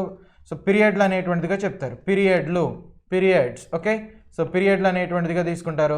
పీరియడ్లో ఎప్పుడు కూడా లెఫ్ట్ నుంచి రైట్కి వెళ్తే ఎలక్ట్రోనెగటివిటీ అనేటువంటిది ఏమవుతుంది? పెరగటం అనేటువంటిది జరుగుతుంది. Okay right. సో ఎలక్ట్రోనెగటివిటీ అనేటువంటిది కనుక పెరిగితే మరి ఎలక్ట్రో పాజిటివిటీ అనేటువంటిది ఏమవుతుంది? ధనాత్మకత అనేటువంటిది ఓకే సో తగ్గటం అనేటువంటిది జరుగుతుంది. ఓకేనా? ఒకటేమో పెరుగుతుంది, ఒకటి తగ్గుతుంది. ఎక్కడ ఉంది ఆప్షన్ చూడండి. ఆప్షన్ ఏ అనేటువంటి దాన్ని తీసుకుంటాం. వాడు అడిగింది పీరియాడిక్ టేబుల్లో లెఫ్ట్ నుంచి రైట్కి అంటే పీరియడ్లో అడిగారు అనమాట. అలా కాకుండా పైన గ్రూపుల్లో కనుక ఇచ్చారనుకోండి, గ్రూపుల్లో కనుక తీసుకున్నట్లయితే ఎలక్ట్రోనెగటివిటీ పైనుంచి కిందకు వచ్చినప్పుడు ఏమవుతుంది? తగ్గుతుంది. మరి ధనాత్మకత ఓకే సో ధనాత్మకత స్వభావం లేదంటే ఎలక్ట్రో పాజిటివిటీ అనేటువంటిది ఎస్పెషల్లీ ఏమవుతుంది? ఇంక్రీజ్ అవుతుంది. ఎందుకంటే సైజ్ అనేటువంటిది పెరుగుతుంది కాబట్టి. వీటిని ఏం మీరు బై హార్ట్ చేయాల్సినటువంటి అవసరం లేదు. ఓకే. సో ఆ పీరియాడిక్ ప్రాపర్టీస్ అనేటువంటిది ఖచ్చితంగా మీరు నేర్చుకోవాల్సిందే. సో ఇదిగోండి ఈ న్యూక్లియస్ పైనుంచి ఇప్పుడు hydrogen, helium, okay hydrogen, lithium, sodium, potassium, rubidium ఇలా ఉంటాయి కదా. సో సైజ్ అనేటువంటిది గ్రాడ్యువల్గా ఇంక్రీజ్ అవుతూ ఉంటుంది. ఓకే, సో సైజ్ కనుక పెరిగిందనుకోండి ఎలక్ట్రాన్ని ఇవి తొందరగా కోల్పోతాయి అనమాట. సో హైడ్రోజన్ కంటే పొటాషియం తొందరగా ఎలక్ట్రాన్ని కోల్పోతుంది. ఓకే, లిథియం కంటే సోడియం తొందరగా ఎలక్ట్రాన్ని కోల్పోతుంది. అలా కోల్పోయినప్పుడు దీని మీద ధనాత్మకత అంటే ధనావేశం అనేటువంటిది తొందరగా వస్తుంది. అంటే పైనుంచి కిందకు వచ్చేసరికి ధనావేశం తొందరగా ఏర్పడటం జరుగుతుంది, అంటే పెరుగుతుంది. సో ధనాత్మకత పెరుగుతుంది అంటే రుణాత్మకత తగ్గుతుంది అనమాట. ఓకేనా, రైట్. సో దీని మీద నేను ఇంకొంచెం సేపు చెప్పాను అంటే మీరు టోటల్గా కన్ఫ్యూజ్ అయిపోతూ ఉంటారు. రైట్. సో మీరు ఆ కాన్సెప్ట్ అనేటువంటి దాన్ని బేస్ చేసుకుని అంటే లెఫ్ట్ నుంచి రైట్కి వెళ్ళాలా లేదంటే టాప్ నుంచి బాటమ్కి ఇచ్చాడా ఏంటి అనేది చూసుకుని దాన్ని బట్టి ఆన్సర్ అనేది సెలెక్ట్ చేయాలి. రైట్, నెక్స్ట్ క్వశ్చన్ చూడండి. Question number 27. The thrust exerted by a body on the surface. Okay, so ఉపరితలంపై వస్తువు ప్రయోగించేటువంటి ఆ బలాన్ని బలం అనేటువంటిది అది ఇచ్చి డాష్ అని ఇచ్చాడు. Okay, right. సో అంటే ఇప్పుడు ఒక వ్యక్తి వెళ్ళి ఒక కుర్చీలో కూర్చున్నాడు అనుకోండి. రైట్, ఒక వ్యక్తి వెళ్ళి ఇలా కుర్చీలో కూర్చున్నాడు. అప్పుడు ఏమవుతుంది, ఆటోమేటిక్గా ఒకవేళ అది ప్లాస్టిక్ది కనుక అయితే ఆ కింద ఉన్నటువంటి ఆ కోళ్ళు ఏవైతే ఉన్నాయో కొంచెం అలా బెండ్ అయినట్టుగా అనిపిస్తాయి. ఎందుకని ఒకవేళ ఆ కూర్చున్నటువంటి వ్యక్తి చాలా ఎక్కువ బరువు గనక ఉన్నాడు అనుకోండి, అప్పుడు అలా అది కలగజేసేటువంటి ఒత్తిడి వలన అక్కడ ఆ టైప్ ఆఫ్ వేరియేషన్ అనేటువంటి దాన్ని మనం అబ్జర్వ్ చేస్తాం. అదే ఒక తక్కువ బరువు ఉన్నటువంటి వ్యక్తి కనుక కూర్చున్నట్లయితే అక్కడ అంత ఒత్తిడి అనేటువంటిది ఏమీ కూడా ఉండదు. సో ఇదంతా కూడా కంప్లీట్గా దేని మీద డిపెండ్ అవుతుంది, సో వస్తువు యొక్క బరువు మీద. అంటే ఆప్షన్ ఏ అనేటువంటి దాన్ని తీసుకుంటాం. ద థ్రస్ట్ ఒత్తిడి అనేటువంటిది ఎలా కలగజేయబడుతుంది ఉపరితలం మీద, ఎస్పెషల్లీ ఆ బరువు వలన కలగజేయబడుతుంది అనేది ఇక్కడ మీనింగ్ అనమాట. రైట్. సో నెక్స్ట్ క్వశ్చన్ చూడండి. Question number 38. In a flask of volume V litres. Okay, ఒక ఫ్లాస్క్ అనేటువంటిది తీసుకున్నట్లయితే దానిలో సో దీని వాల్యూమ్ అనేటువంటిది V ఉందంట. రైట్. సో దీనిలో 0.2 moles of oxygen. Okay, so 0.2 moles of oxygen అనేటువంటిది ఉంది. 0.2 moles of oxygen. Next 0.4 moles of nitrogen. 0.4 moles of nitrogen. Next 0.1 mole of ammonia అనేటువంటి గ్యాస్ ఇచ్చాడు. నెక్స్ట్ 0.3 moles ఆఫ్ హీలియం అనేటువంటిది ఇచ్చాడు. Okay, right. So are present at 27 degrees centigrade if the total pressure exerted by these non-reacting gases is 1 atmosphere. Total pressure అనేదేమో 1 atmospheric pressure ఇచ్చాడు. Okay, the partial pressure exerted by nitrogen gas is. Okay, so ఇక్కడ 4 gases అనేటువంటిది ఇచ్చారు. ఆ 4 gases కూడా non reacting అనేటువంటిది చెప్పి especially nitrogen gas కలగజేసేటువంటి ఆ పార్షియల్ ప్రెజర్ అనేటువంటిది ఎలా ఉంటుంది. ఓకే, సో టోటల్ ప్రెజర్ అనేటువంటిది 1 atmospheric యూనిట్ అయితే ఎలా ఉంటుంది అనేటువంటి మీనింగ్తో ఇచ్చారు. సో తెలుగులో మీరు చూడండి, ఘనపరిమాణం V లీటర్లో కలిగినటువంటి ఒక గాజు కుప్పలో, ఓకే, సో గాజు బేకర్లో 0.2 moles of oxygen, 0.4 moles of nitrogen. So next 0.1 mole of ammonia, so 0.3 moles of helium ఉన్నట్లయితే, రైట్. సో ప్రతిచర్యలు అంటే రియాక్ట్ కానటువంటివి అనమాట. ఓకేనా, జడ స్వభావం కలిగినటువంటి వాయువుల ద్వారా కలిగేటువంటి పీడనం 1 atmospheric అంటున్నాడు. అయితే నైట్రోజన్ వాయువు ద్వారా కలిగేటువంటి ఆ పాక్షిక పీడనం పార్షియల్ ప్రెజర్ అనేటువంటిది ఎంత ఉంటుంది. Right. So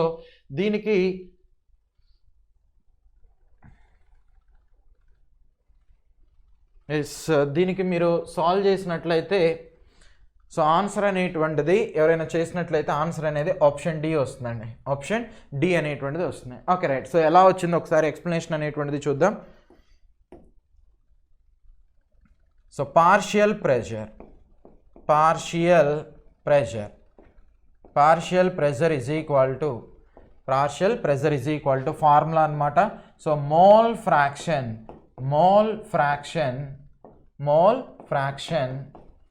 fraction into total pressure. Okay, total pressure. ఈ ఈక్వేషన్ అనేది తెలిస్తే అప్పుడు మనం ఈ టైప్ ఆఫ్ క్వశ్చన్స్ అనేటువంటిది సాల్వ్ చేయగలుగుతాం అనమాట. ఓకేనా రైట్. సో పార్షియల్ ప్రెషర్ అనేటువంటి దాన్ని క్యాలిక్యులేట్ చేయమంటున్నాడు దేనికి, నైట్రోజన్కి. So nitrogen partial pressure is equal to mole fraction. Okay, so ఇక్కడ మోల్ ఫ్రాక్షన్ అనేటువంటిది కూడా మనం దేనికి తీసుకోవాలి, నైట్రోజన్ అనేటువంటి దానికే తీసుకుంటాం. Okay, so mole fraction XN2 into total pressure అనేటువంటిది, టోటల్ ప్రెషర్ అనేటువంటిది కనుక తీసుకున్నట్లయితే ఇక్కడ వాల్యూ అనేటువంటిది ఎంత ఇచ్చారండి, 1 అనేటువంటిది ఇచ్చారు, టోటల్ ప్రెషర్ అనేటువంటిది. Right. So mole fraction XN2 అనేటువంటిది కనుక తీసుకున్నట్లయితే దాన్ని ఎలా క్యాలిక్యులేట్ చేస్తారు ఒకసారి చూడండి. So mole fraction of nitrogen is equal to ఎంత ఇచ్చాడండి, నైట్రోజన్ అనేది, నైట్రోజన్ 0.4 మోల్స్ అనేటువంటిది ఇచ్చాడు. Okay, so 0.4 moles by, okay, so mole fraction అంటే దేనికైతే కనుక్కుంటున్నామో దాని value by total number of moles అనమాట. ఓకే, సో ఇచ్చినటువంటి ప్రతి గ్యాస్ మోల్స్ అనేటువంటిది తీసుకోవాలి. So 0.2 plus, next 0.4 plus, next 0.1 plus, 0.1 plus, next 0.3. Okay, వీటినన్నిటిని యాడ్ చేస్తే మనకి ఇక్కడ ఏమొస్తుంది, 0.4 బై 1 అనేటువంటిది వస్తుంది. Okay right. సో దాన్ని ఇక్కడ మనం తీసుకుంటాం.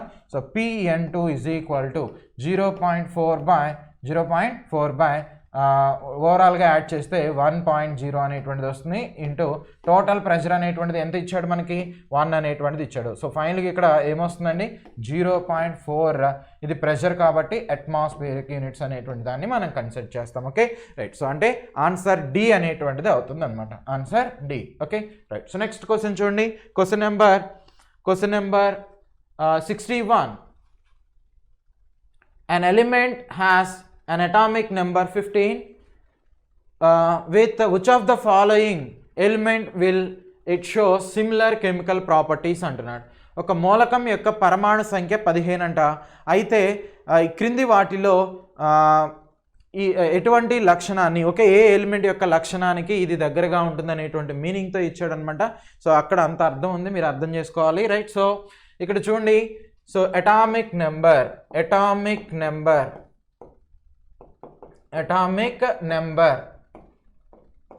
సో 15 అనేటువంటిది ఇచ్చాడు, 15. రైట్. సో ఇప్పుడు నేను ఇలా ఎక్స్ప్లెనేషన్ స్టార్ట్ చేయగానే ఆన్సర్ ప్లీజ్ అనేటువంటిది మీరు కామెంట్ చేస్తున్నారు. రైట్. సో యాక్చువల్గా ఆన్సర్ అనేటువంటిది జనరల్గా ఏమొస్తుందంటే, సో ఫస్ట్ ఆన్సర్ అనేది ఇచ్చేస్తున్నా చూడండి. So yes nitrogen, option A. Okay right. So ఇప్పుడు ఎక్స్ప్లెనేషన్ అనేది చూద్దాం. ఎక్స్ప్లెనేషన్ అనేది చూద్దాం. అటామిక్ నెంబర్ 15 అంట, అంటే ఏంటండి, ఫాస్ఫరస్ అనేటువంటిది, ఫాస్ఫరస్. సో ఇది ఏ గ్రూప్, 5th గ్రూప్. ఓకే, లేదంటే జనరల్గా మనం 15th గ్రూప్ అనేటువంటిదిగా కన్సిడర్ చేస్తాం. 15th గ్రూప్లో ఫస్ట్ ఏముంటుంది, నైట్రోజన్. దీని అటామిక్ నెంబర్ ఎంత, 7. సో 7కి ఎంత కలిపితే మనకి 15 అనేటువంటిది వస్తుంది, 8 అనేటువంటి దాన్ని యాడ్ చేస్తే, ఓకే, 15. రైట్. సో అంటే ద ఎలిమెంట్ అటామిక్ నెంబర్ అనేది 15 ఇచ్చాడు. With which one of the following element will shows similar properties. ఇలా ఇచ్చినప్పుడు నువ్వేం చేయాలంటే దానికి ఉన్నటువంటి గ్రూప్ నెంబర్ని ఆధారంగా చేసుకుని ఆ ఎలిమెంట్ అనేది కనుక్కోవచ్చు. సో ఇది ఎస్పెషల్లీ ఏ రోలో ఉంటుంది, ఏ పీరియడ్లో ఉంటుంది. రో అంటే ఇక్కడ పీరియడ్ అనమాట. సో ఏ పీరియడ్లో ఉంటుంది, 2వ పీరియడ్లో ఉంటుంది. కాబట్టి 15 - 8 అనేటువంటిది చేయాలి. సో ఈ 8 అనేటువంటిది ఏంటంటే మ్యాజిక్ నెంబర్ అనమాట. ఓకే, సో 2nd పీరియడ్లో కనుక ఉంటే ఎస్పెషల్లీ 8 అనేటువంటి దాంతో సబ్స్ట్రాక్ట్ చేయాలి, అప్పుడు 7 వస్తుంది. 7 అంటే నైట్రోజన్ అనమాట. ఓకేనా రైట్. సో ఇప్పుడు సపోజ్ నియాన్ అనేటువంటిది తీసుకున్నాం అనుకోండి. నియాన్కి 10 కదా. సో దీనిలో నుంచి -8 చేయండి. సో అప్పుడు ఏమొస్తుంది, 2 అంటే హీలియం. సో హీలియం నియాన్ ఒకే ప్రాపర్టీస్ ఉంటాయని అర్థం. ఓకేనా రైట్. నెక్స్ట్ ఇక్కడ ఆక్సిజన్ అని ఇచ్చాడు. ఆక్సిజన్ 8 కాబట్టి -8 చేస్తాను, అప్పుడు 0 వస్తుంది, కాబట్టి ఆ ఎలిమెంట్ ఉండదు. నెక్స్ట్ బెరీలియం 4 ఉంది, దాన్ని -8 చేస్తాను అంటే ఎస్పెషల్లీ అక్కడ -8 చేస్తే నీకేమొస్తుంది, 4 అనేది వస్తుంది. సో అలాంటి ఎలిమెంట్ కూడా ఉండదు. అంటే సో ఇది ఏంటంటే ఎస్పెషల్లీ నీకు ఆ పీరియాడిక్ టేబుల్ అనేటువంటిది ఐడియా ఉంటే మనం ఈ టైప్ ఆఫ్ కాన్సెప్ట్స్ అనేటువంటిది చేయగలుగుతాం అనమాట. ఓకేనా. సో మరి లేనప్పుడు ఏమవుతుంది, అంతే, ఆ బిట్ అలా అక్కడే ఉండిపోతుంది. సరే. సో ఎస్పెషల్లీ 15th గ్రూప్ ఎలిమెంట్స్ని ఏమంటారా,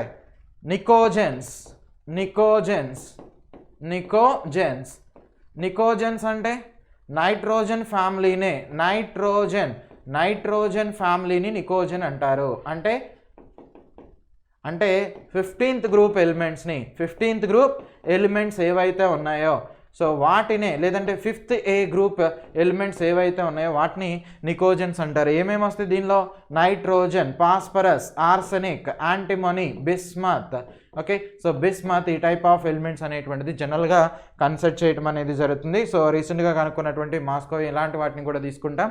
రైట్, నెక్స్ట్ క్వశ్చన్ కనుక తీసుకుంటే క్వశ్చన్ నెంబర్ చూడండి. Next question, which one of the following solution will be more acidic అంటున్నాడు. Which one of the following solution will be more acidic. Right, so pH value క్రింది వాటిలో ఏది ఎక్కువ ఆమ్ల స్వభావాన్ని కలిగి ఉంటుంది అనేటువంటి మీనింగ్తో ఇచ్చాడు అనమాట.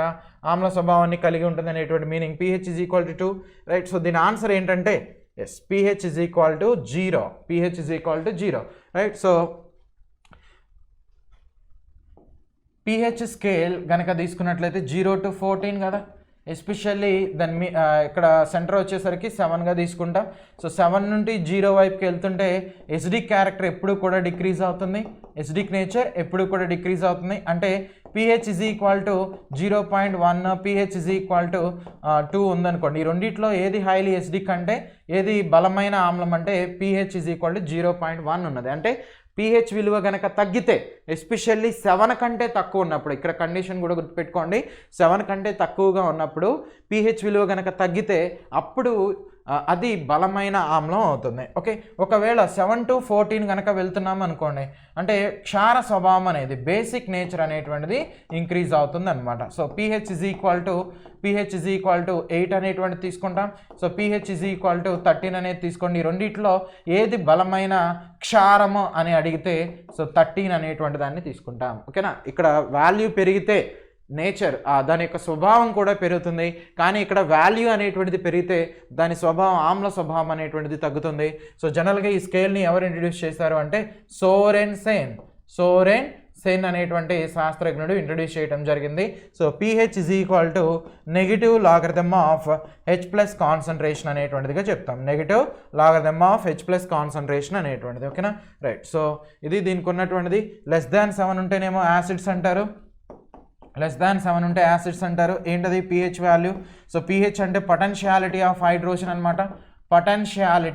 పొటెన్షియాలిటీ ఓకే, పొటెన్షియాలిటీ ఆఫ్ హైడ్రోజన్నే ఏమంటారు అంటే pH స్కేల్ అనేటువంటిదిగా చెప్తారు. పొటెన్స్ అంటే శక్తి. ఎవరి శక్తి? హైడ్రోజన్ యొక్క శక్తి. హైడ్రోజన్ యొక్క శక్తిని ఆధారంగా చేసుకుని మనం ఇచ్చినటువంటి సొల్యూషన్స్ ఏవైతే ఉంటాయో వాటి యొక్క గాఢతల్ని చెప్పగలుగుతున్నాం. ఓకే, సో గ్రేటర్ దాన్ 7 ఉంటేనేమో క్షారాలు, సో బేసిస్ అంటాం, basis. Next pH is equal to 7 కనుక ఉంటే తటస్థం, న్యూట్రల్ అనేటువంటిదిగా చెప్తాం. న్యూట్రల్, తటస్థం. ఒకవేళ pH వాల్యూ అనేటువంటిది మారట్లేదు అనుకోండి, సో మారట్లేదు అంటే నువ్వు ఆమ్లం అనేటువంటి దాన్ని కలిపినా లేదంటే క్షారం అనేటువంటి దాన్ని కలిపినా, యాసిడ్ కలిపినా, బేస్ కలిపినా pH ఇచ్చినటువంటి సొల్యూషన్ యొక్క pH విలువ మారట్లా, అప్పుడు అలాంటి వాటిని ఏమంటారంటే బఫర్లు అనేటువంటిదిగా చెప్తారు. బఫర్లు, తెలుగులో కూడా అంతే, బఫర్స్ అనేటువంటిదిగా చెప్తారు. ఓకే, రైట్, సో అంటే నేనేమంటున్నానంటే ఇప్పుడు నువ్వు నిమ్మకాయ నీళ్ళు తాగావు. ఓకే, సో సిట్రిక్ యాసిడ్ ఉన్నటువంటి డెరివేటివ్స్ నువ్వు కన్జ్యూమ్ చేసావు, అలా అని నీ బాడీ అంత పుల్లగా అయిపోతుందా? అవ్వట్లేదు కదా. సో నెక్స్ట్ ఇప్పుడు ఏదైనా క్షారాలు, ఇప్పుడు ఆదివారం వచ్చిందంటే కక్క మొక్క లోపలికి తోయాలి కాబట్టి తోసినప్పుడు వెంటనే అది అరగదు. అలా అరగనప్పుడు మనం ఏం చేస్తాం? వెంటనే ఇంకో దాన్ని లోపలికి తోస్తాం. దాని పేరు ఏంటంటే ఈ టైప్ ఆఫ్ ఎస్పెషల్లీ థమ్స్అప్ కానీ స్ప్రైట్ కానీ ఇలాంటి ఏదో సంథింగ్ లోపలికి పోయడం జరుగుతుంది. ఓకే, సో ఇవన్నీ కూడా కలిసి అది అక్కడ నానా బీభత్సం చేస్తూ ఉంటాయి. సో అది ఓకే, సో దాని గురించి నేను డీప్గా మాట్లాడదలుచుకోలేదు. బట్ ఇక్కడ విషయం ఏంటంటే తిన్నది అరగడానికి కొంత టైం పడుతుంది. వెజ్ కనుక నువ్వు కన్జ్యూమ్ చేస్తే 24 hours, నాన్ వెజ్ కనుక కన్జ్యూమ్ చేస్తే 48 hours టైం అనేటువంటిది పడుతుంది. 48 hours టైం అనేటువంటిది పడుతుంది. ఓకే, రైట్, సో ఇప్పుడు నువ్వు కలిపినటువంటివి ఏంటి, నువ్వు తీసుకున్నటువంటివి ఏంటవి? ఆమ్లాలు అనేటువంటివి తీసుకున్నావు. అంటే ఇండైరెక్ట్గా ఇప్పుడు థమ్స్అప్ ఇలాంటి వాటిలో ఏముంటాయి? యాసిడ్స్ అనేటువంటిది ఉంటాయి. ఎస్పెషల్లీ కొన్ని అరబ్ కంట్రీస్లో తీసుకుంటే టాయిలెట్స్ని కట్టడానికి థమ్స్అప్ని వాడతారు. ఇప్పుడు అది మనం ఇంకొక విధంగా వాడుతున్నాం, వాళ్ళు థమ్స్అప్ని వాడతారు. మీరు కావాలని చూడండి. సో మనకి ఈ అబ్బాస్ తెచ్చే యాడ్కి వాడేటువంటి దాంతో కంపేర్ చేస్తే థమ్స్అప్ అనేది చాలా బెస్ట్ అనమాట టాయిలెట్స్ని క్లీన్ చేయడానికి. ఎందుకనంటే దానిలో అంత పవర్ఫుల్ యాసిడ్స్ అనేటువంటిది ఉంటాయి. ఓకే, సో నువ్వు ఇప్పుడు థమ్స్అప్ తాగావు కాబట్టి బాడీ అంతా ఎసిడిక్గా కన్వర్ట్ అవుతుందంటే కన్వర్ట్ కావట్లా. ఓకే, కన్వర్షన్ అనేటువంటిది కావట్లా, రైట్. సో నెక్స్ట్ తిన్నదే అరగలేదు కాబట్టి నువ్వు అవి తాగావు, లేదు అవి కూడా పని చేయలేదు అనుకుందాం. అప్పుడు నువ్వు వెంటనే ఏం చేస్తావు, ఈనో కానీ జెల్స్ని కానీ ఇలాంటి వాటిని కన్జ్యూమ్ చేస్తావు. అవి అన్నీ కూడా కంప్లీట్గా బేసిక్ నేచర్ ఉన్నటువంటివి. అలా అని బాడీ అంతా చేదుగా బిట్టర్ టేస్ట్ అనేది వస్తుందా, బేసిస్ని కన్జ్యూమ్ చేసావు కాబట్టి రావట్లా. ఎందుకని, మన బాడీలో బఫర్స్ అనేటువంటిది ఉంటాయి. ఓకే, ఆ బఫర్ బాడీలో బయోటిక్ బఫర్స్ అనేటువంటిది ఉంటాయి. అవి ఏం చేస్తాయి అంటే నువ్వు ఆమ్లాన్ని తీసుకున్న, క్షారాలని లోపలికి వేసిన సో pH వాల్యూ అనేటువంటిది చేంజ్ చేయకుండా ఉంటాయి అన్నమాట. ఓకేనా, రైట్. సో ఇది అలాంటి వాటిని బఫర్స్ అనేటువంటిది చెప్తాం, రైట్. నెక్స్ట్ క్వశ్చన్ చూడండి, question number 71. What is the molecular formula of butane? What is the molecular formula of butyne? Butyne. Okay, so butyne అంటే అసలు ఇక్కడ పెద్ద బూత్ అయిపోతుంది అనమాట. ఓకే, సో ఫార్ములాలో వేరియేషన్ వస్తుంది. YNE అనేటువంటిది ఇచ్చాడు. YNE అంటే ఇది alkyne family, alkyne family. So ఇక్కడ బ్యూట్ అంటున్నాడు కాబట్టి 4 carbons, N is equal to 4 అనమాట. ఆల్కైన్కి general formula CnH2n-2. Okay, so ఇప్పుడు N ఈజ్ ఈక్వల్ టు దీనిలో పెట్టండి 4H 2 × 4 - 2 that is equal to C4H6 అనేటువంటిది వస్తుంది. Okay, so option D is the right answer. Option D is the right answer. ఇప్పుడు అలా కాకుండా బ్యూటేన్ అనేటువంటిది ఇచ్చాడు అనుకోండి, బ్యూటేన్ అనేటువంటిది ఇస్తే దీని జనరల్ ఫార్ములా ఏంటది, ఇది ఆల్కేన్ ఫ్యామిలీ కదా. సో CnH2n+2 అనేటువంటి దాన్ని తీసుకుంటాం. సో C4H 2 × 4 + 2 అంటే 10 అనేది వస్తుంది. ఇది బ్యూటేన్ ఫార్ములా. దేనిలో వాడతారు, LPG సిలిండర్లో వాడతారు. మన రైల్వే ఎగ్జామ్స్లో కూడా ఇలాంటివి వాడుతున్నారు అనమాట.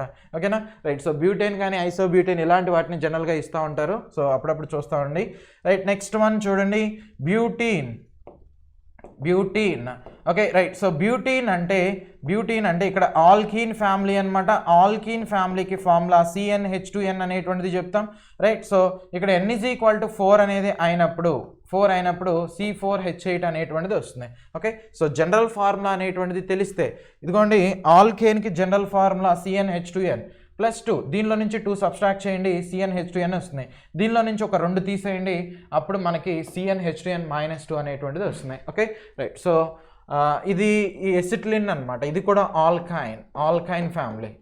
ఆల్కైన్, దీన్ని ఏమంటారు, ఎసిటిలిన్. ఓకే, సో పళ్ళు పరిపక్వత చెందటానికి, అంటే ఈ పళ్ళు కాదు, మనం తినే ఉంటాయి కదా, so fruits. So which chemical is responsible for artificial ripening of fruits అంటే ఎసిటిలిన్ అనేటువంటి గ్యాస్ని ఉపయోగిస్తారనమాట. మనకి మార్కెట్లో number of fruits mostly fruits ఏవైతే ఉన్నాయో అవన్నీ కూడా ఆర్టిఫిషియల్గా రైపనింగ్ చేసిందే అనమాట. ఓకే, సో అందుకనే ఆ దేవుడి దయ వల్ల మనకి జబ్బులు అనేటువంటిది, రైట్. సో జాబులు అనేటువంటిది రావటం లేట్ అవుతుందేమో కానీ జబ్బులు మాత్రం చాలా తొందరగా వచ్చేస్తూ ఉంటాయి. సో దానికి కట్ ఆఫ్ మార్క్స్ కానీ, సో దానికి ఏజ్ లిమిట్ కానీ ఏది కూడా ఉండదన్నమాట, రైట్. సో మతిమరుపు కావాలంటే పెద్దగా కష్టపడాల్సిన అవసరం లేదు. ఒకప్పుడు 60 ఏళ్ళకి వచ్చేది, బట్ ఇప్పుడు జస్ట్ మ్యాటర్ ఆఫ్ 10 ఇయర్స్ నుంచే స్టార్ట్ అవుతుంది అనమాట. ఓకే, ఇదంతా కూడా మనం సాధించినటువంటి ప్రగతికి నిదర్శనగా చెప్తా ఉంటాం. Okay, right. సో C4H10 దాన్నే బ్యూటైన్గా తీసుకుంటున్నాం. C3H4 అసలు ఇది ఇలాంటి వాటిని ఏమంటారంటే ఎలీన్ అంటారు. ఎలీన్ ఖచ్చితంగా చెప్తున్నా, ఇది మాత్రం మీకు అసలు ఎగ్జామ్లో రాదు. నెక్స్ట్ C4H6 ఇక్కడెక్కడన్నా ఉంటుంది చూడండి, ఆల్కైన్ బ్యూటైన్ అనేటువంటిది, రైట్. సో ఇదే మనకి ఇచ్చినటువంటి క్వశ్చన్, రైట్. నెక్స్ట్ క్వశ్చన్ చూడండి, match the following with correct response అంటున్నాడు. Okay, right. సో ఈ క్రింది వాటిలో సరైన జతలో వాటిని జతపరచండి అంటున్నాడు, రైట్. సో కోబాల్ట్ అనేది తీసుకున్నట్లయితే, ఎస్, ఇలాంటి క్వశ్చన్లు కనుక ఇస్తే భలే ఉంటుందండి, రైట్. సో కోబాల్ట్ అనేటువంటిది తీసుకుంటే దేంతో ఇండికేట్ చేస్తారండి, 1 అనేటువంటి దానికి ఇదిగోండి CO ఇండికేట్ చేస్తారు. ఈ O చిన్నగా రాయాలి, అలా కాకుండా ఈ O దీంతో పాటు ఈక్వల్గా రాస్తే ఇది కార్బన్ మోనాక్సైడ్ అవుతుంది. ఓకే, కార్బన్ మోనాక్సైడ్ అనేటువంటిది అవుతుంది, కార్బన్ మోనాక్సైడ్. అందుకనే O అనేటువంటిది జనరల్గా ఇలా మెన్షన్ చేస్తాం, రైట్. నెక్స్ట్ వన్, కాపర్ని దేంతో ఇండికేట్, సో 1కి ఏమొచ్చింది, B అనేటువంటిది వచ్చింది, 1కి B, రైట్. సో 1కి B ఉంది, ఇదిగోండి ఇక్కడ D కూడా వస్తుంది. నెక్స్ట్ ఇంకోటి చూద్దాం, కాపర్ని సెకండ్ వన్ వచ్చేసరికి కాపర్కి Cu, ఎస్, ఆప్షన్ డి అనేటువంటి దాన్ని తీసుకుంటాం, ఆప్షన్ డి, రైట్. నెక్స్ట్ సల్ఫర్కి ఆప్షన్ ఏ. నెక్స్ట్ సోడియం అనేటువంటిది సోడియం అంటే ఫోర్త్ వన్ వచ్చేసరికి సి అనమాట. So BDAC. Okay, BDAC. So option D is the right answer. Option D is the right answer. Okay, so cobalt especially rechargeable batteries ఇలాంటి వాటిని చేయడానికి వాడతారు. So కోబాల్ట్కి chlorine కనుక కలిపితే కోబాల్ట్ క్లోరైడ్ అంటాం. దీన్నే కనిపించని సిరా అంటారు. కనిపించని సిరా. ఓకే, ఇన్విజిబుల్ ఇంక్ అంటారు. ఇన్విజిబుల్ ఇంక్, ఇంక్తో రాస్తే కనిపించదు. మరి ఎందుకు రాస్తున్నాం అంటే ఇప్పుడు కొన్ని ఇన్ఫర్మేషన్స్ అనేటువంటివి సో చాలా ఇంపార్టెంట్వి ఏమన్నా ఉన్నాయి అనుకోండి. ఓకే, సో ఏదైనా ఒక మిసైల్కి సంబంధించింది కావచ్చు. సో ఇలాంటివి కొన్ని క్రిప్టోగ్రఫిక్ ఫామ్లో రాయాలి అంటే ఈ టైప్ ఆఫ్ సీక్రెట్ ఇన్ఫర్మేషన్ ఈ టైప్ ఆఫ్ వాటిలో ఇండికేట్ చేస్తారనమాట. సో వాటి మీద కొన్ని ఇండికేటర్స్ని అప్లై చేసినప్పుడు మాత్రమే అవి కనిపిస్తాయి, లేకపోతే కనిపించవు. నెక్స్ట్ కాపర్ని దేంతో ఇండికేట్ చేస్తారు? Cu అనమాట. సో మానవుడు మొట్టమొదటిసారిగా ఉపయోగించినటువంటి లోహం ఏది అంటే కాపర్ అనమాట. మానవుడు మొట్టమొదటిసారిగా ఉపయోగించినటువంటి లోహం ఏది అంటే కాపర్. అదే మానవుడు మొట్టమొదటిసారిగా తయారు చేసినటువంటి లేదా ఉపయోగించినటువంటి మిశ్రమ లోహం ఏది అంటే కంచు అనేటువంటి దాన్ని చెప్తాం. కంచు, బ్రాంజ్ అనేటువంటి దాన్ని తీసుకుంటాం. బ్రాంజ్ అనేటువంటి దాన్ని చెప్తాం. ఓకే, కాపరు దానిలో టిన్ అనేటువంటిది ఉంటుంది. టిన్, ఒకవేళ ఇక్కడ టిన్ బదులు జింక్ పెట్టామనుకోండి దాన్ని బ్రాస్ అంటాం. ఓకే, సో అంటే ఇత్తడి అనమాట. Right. So next one sulphur అంటే ఎస్తో ఇండికేట్ చేస్తాం. సో దీన్ని వల్కనైజేషన్ ఆఫ్ రబ్బర్లో వాడతారు. ఓకే, వల్కనీకరణంలో రబ్బర్కి కలిపేది సల్ఫర్. నెక్స్ట్ సోడియం అంటే Na అనమాట. ఈ నాని సోడియంని దేనిలో నిల్వ ఉంచుతారంటే కిరోసిన్లో నిల్వ ఉంచుతారు. కిరోసిన్. ఓకేనా, అలా కాకుండా నీళ్ళల్లో వేస్తే వెంటనే అది పేలిపోయినట్టుగా ఒక ఎక్సోథర్మిక్ రియాక్షన్ లాగా ఉష్ణ మోచక చర్యలాగా పనిచేస్తుంది. Okay, right. నెక్స్ట్ క్వశ్చన్ చూడండి. Question number 94. So choose the incorrect pair from the below అంటున్నాడు. ఓకే, సో ఈ క్రింది వాటిలో ఏది సరైన జత కాదు? pH of human blood 7.4. Yes, so human blood అనేటువంటిది 7.4 ఉంటే 7.32 7.45 అనేటువంటి దాన్ని కన్సిడర్ చేస్తాం.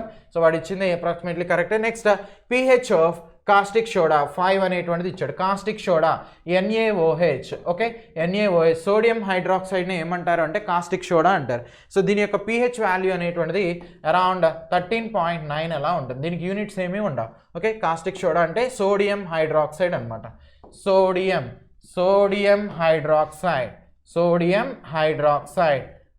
హైడ్రాక్సైడ్ దీన్నే కాస్టిక్ సోడా అంటారు.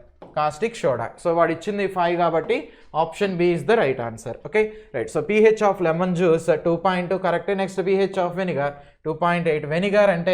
వెనిగర్ అంటే 4 to 8% ఎసిటిక్ యాసిడ్ని, ఓకే, ఎసిటిక్ ఆమ్లం, ఎసిటిక్ యాసిడ్ దీని ఫార్ములా అనేది ఎలా వస్తుంది? CH3COOH అనమాట. దీన్ని ఏమంటారు అంటే వెనిగర్ అనేటువంటిదిగా చెప్తారు. జనరల్గా ఈ ఎస్పెషల్లీ ఈ మీట్ ఇలాంటి కంటెంట్ని ప్రిజర్వ్ చేయడానికి ఈ టైప్ ఆఫ్ డెరివేటివ్స్ని వాడతారు. రైట్. నెక్స్ట్ కంటెంట్ చూడండి. సో దీని ఆన్సర్ ఏమవుతుందండి? క్వశ్చన్ నెంబర్ 94కి ఆప్షన్ బి.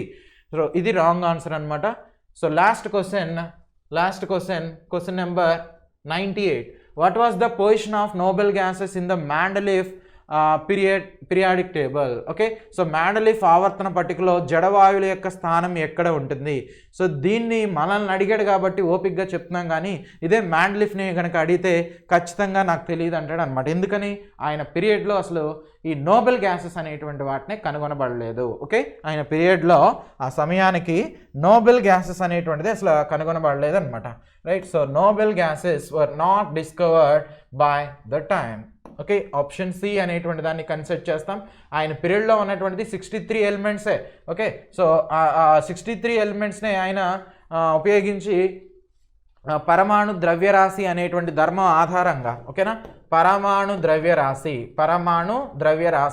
అటామిక్ మాస్ని ఆధారంగా చేసుకుని మూలకాలని పీరియాడిక్ టేబుల్లో అరేంజ్ చేయడం జరిగింది. అందుకనే మ్యాండలీఫ్ని ఎలా కన్సిడర్ చేస్తారు? ఫాదర్ ఆఫ్ పీరియాడిక్ టేబుల్గా కన్సిడర్ చేస్తారు. So first periodic table was proposed by whom అన్నా కానీ దానికి ఆన్సర్ మ్యాండలీఫ్గా తీసుకుంటాం. ఓకేనా, రైట్. సో ఓవరాల్గా దీనిలో ఉన్నటువంటి కాన్సెప్ట్స్ ఇది. Right, thank you. Hi students, welcome to IAC online classes. This is your Vijay sir. So ఈ వీడియోలో మనం RRC group D 17th December 2018 shift 1కి సంబంధించినటువంటి బయాలజీ క్వశ్చన్స్ యొక్క బైలింగ్వల్ వీడియో ఎక్స్ప్లెనేషన్ చూద్దాం. Here comes your first question on the screen. Dash cells are embedded in a hard matrix that is composed of calcium and phosphorus. Dash కణాలు calcium మరియు ఫాస్ఫరస్తో తయారైన కఠిన చట్రం లాంటి నిర్మాణంలో నింపబడి ఉంటాయి అంటున్నాడు. మరి ఇక్కడ సింపుల్, మీకు ఈజీగా ఆన్సర్ చేయడానికి అవకాశం ఉండేటటువంటిది, ఎందుకంటే మనకు 2 keywords ఇక్కడ ఉన్నాయి. One is calcium, another one is phosphorus. Okay, so మరి ఇక్కడ ఈ యొక్క కాల్షియం ఫాస్ఫరస్ను బేస్ చేసుకొని we can say that definitely it is nothing but a bone tissue. మరి ఒక బోన్ టిష్యూకు సంబంధించి తీసుకున్నప్పుడు అనేక రకాల కణాలు బోన్స్లో మనకు కనిపిస్తాయి. ఓకే, సో అస్థి కణజాలము బోన్ టిష్యూ తీసుకుంటే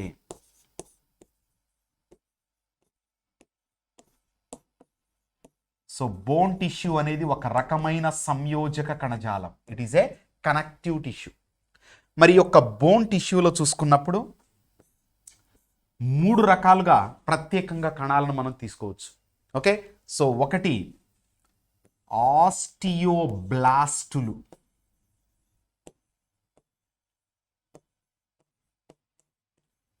so first type of cells are called osteoblasts. The second type of cells are called osteocytes.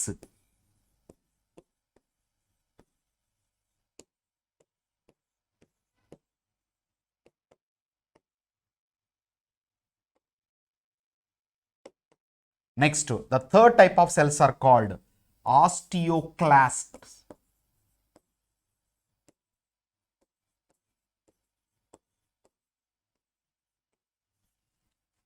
So ఆస్టియోక్లాస్.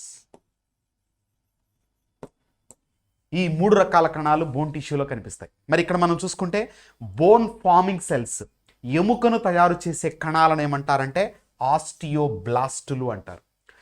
Bone యొక్క పరిణితిలో మెచ్యురేషన్కు సహాయపడేటువంటి సెల్స్ని ఏమంటారంటే ఆస్టియోసైట్స్ అని పిలుస్తారు. ఓకే, సో కాబట్టి మనము ఎముక యొక్క రూపకల్పనలో ముఖ్యంగా ఒక ఇంజనీర్ లాగా, ఒక కన్స్ట్రక్ట్ చేసేటటువంటి మేస్త్రి లాగా ఏం చేస్తుందంటే ఇది పర్టికులర్గా తయారైనటువంటి మినరల్స్ను ఇన్ ఏ ప్రాపర్ వేగా ఆర్గనైజ్ చేస్తూ ఒక స్ట్రాంగ్ బోన్ను మేకప్ చేయడంలో హెల్ప్ చేస్తాయి. అందుకని మనం బోన్ సెల్స్ అనగానే పర్టికులర్గా ఏం గుర్తుంచుకుంటాం, ఆస్టియోసైట్స్. కానీ యాక్చువల్గా బోన్ టిష్యూలో చూసుకున్నప్పుడు బోన్ను ఫామ్ చేసేటటువంటి కాల్షియం కార్బోనేటు, కాల్షియం ఫాస్ఫేట్ను తయారు చేసే ఆ సాల్ట్స్ను రిలీజ్ చేసేటటువంటి స్పెషల్గా మినరల్స్ను అబ్జార్బ్ చేసుకొని బోన్ ఫార్మింగ్లో హెల్ప్ చేసే సెల్స్ ఉంటాయి. Those are nothing but osteoblasts. Okay, ఇక ఆస్టియోక్లాస్టులు తీసుకుంటే ఎముక యొక్క రీమోడలింగ్లో, ఓకేనా, రీసార్ప్షన్ అని పిలుస్తాం, రిసార్ప్షన్ అంటారు, RESORPTION.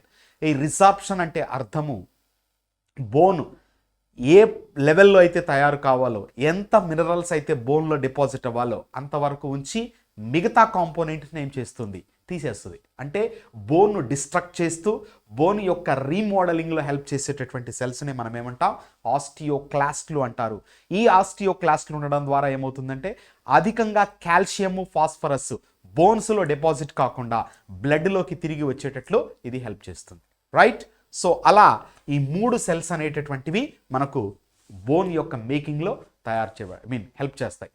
ఇక అందులో మనం చూసుకున్నప్పుడు ఈ ఆస్టియోసైట్స్ అనేటటువంటివి చాలా చాలా important, because they are involved in the maturing of this particular bone అనమాట.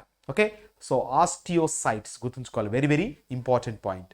ఇక్కడ మనం ఇంకా సాల్ట్స్ తీసుకున్నప్పుడు కాల్షియం కార్బోనేట్ ఉంటాయి, కాల్షియం ఫాస్ఫేట్ ఉంటుంది.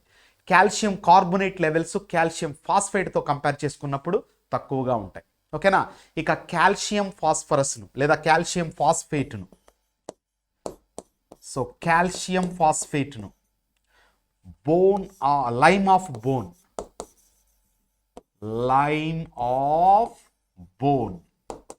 లైమ్ ఆఫ్ బోన్ అని దేని పిలుస్తారు, కాల్షియం ఫాస్ఫేట్ని పిలుస్తారు.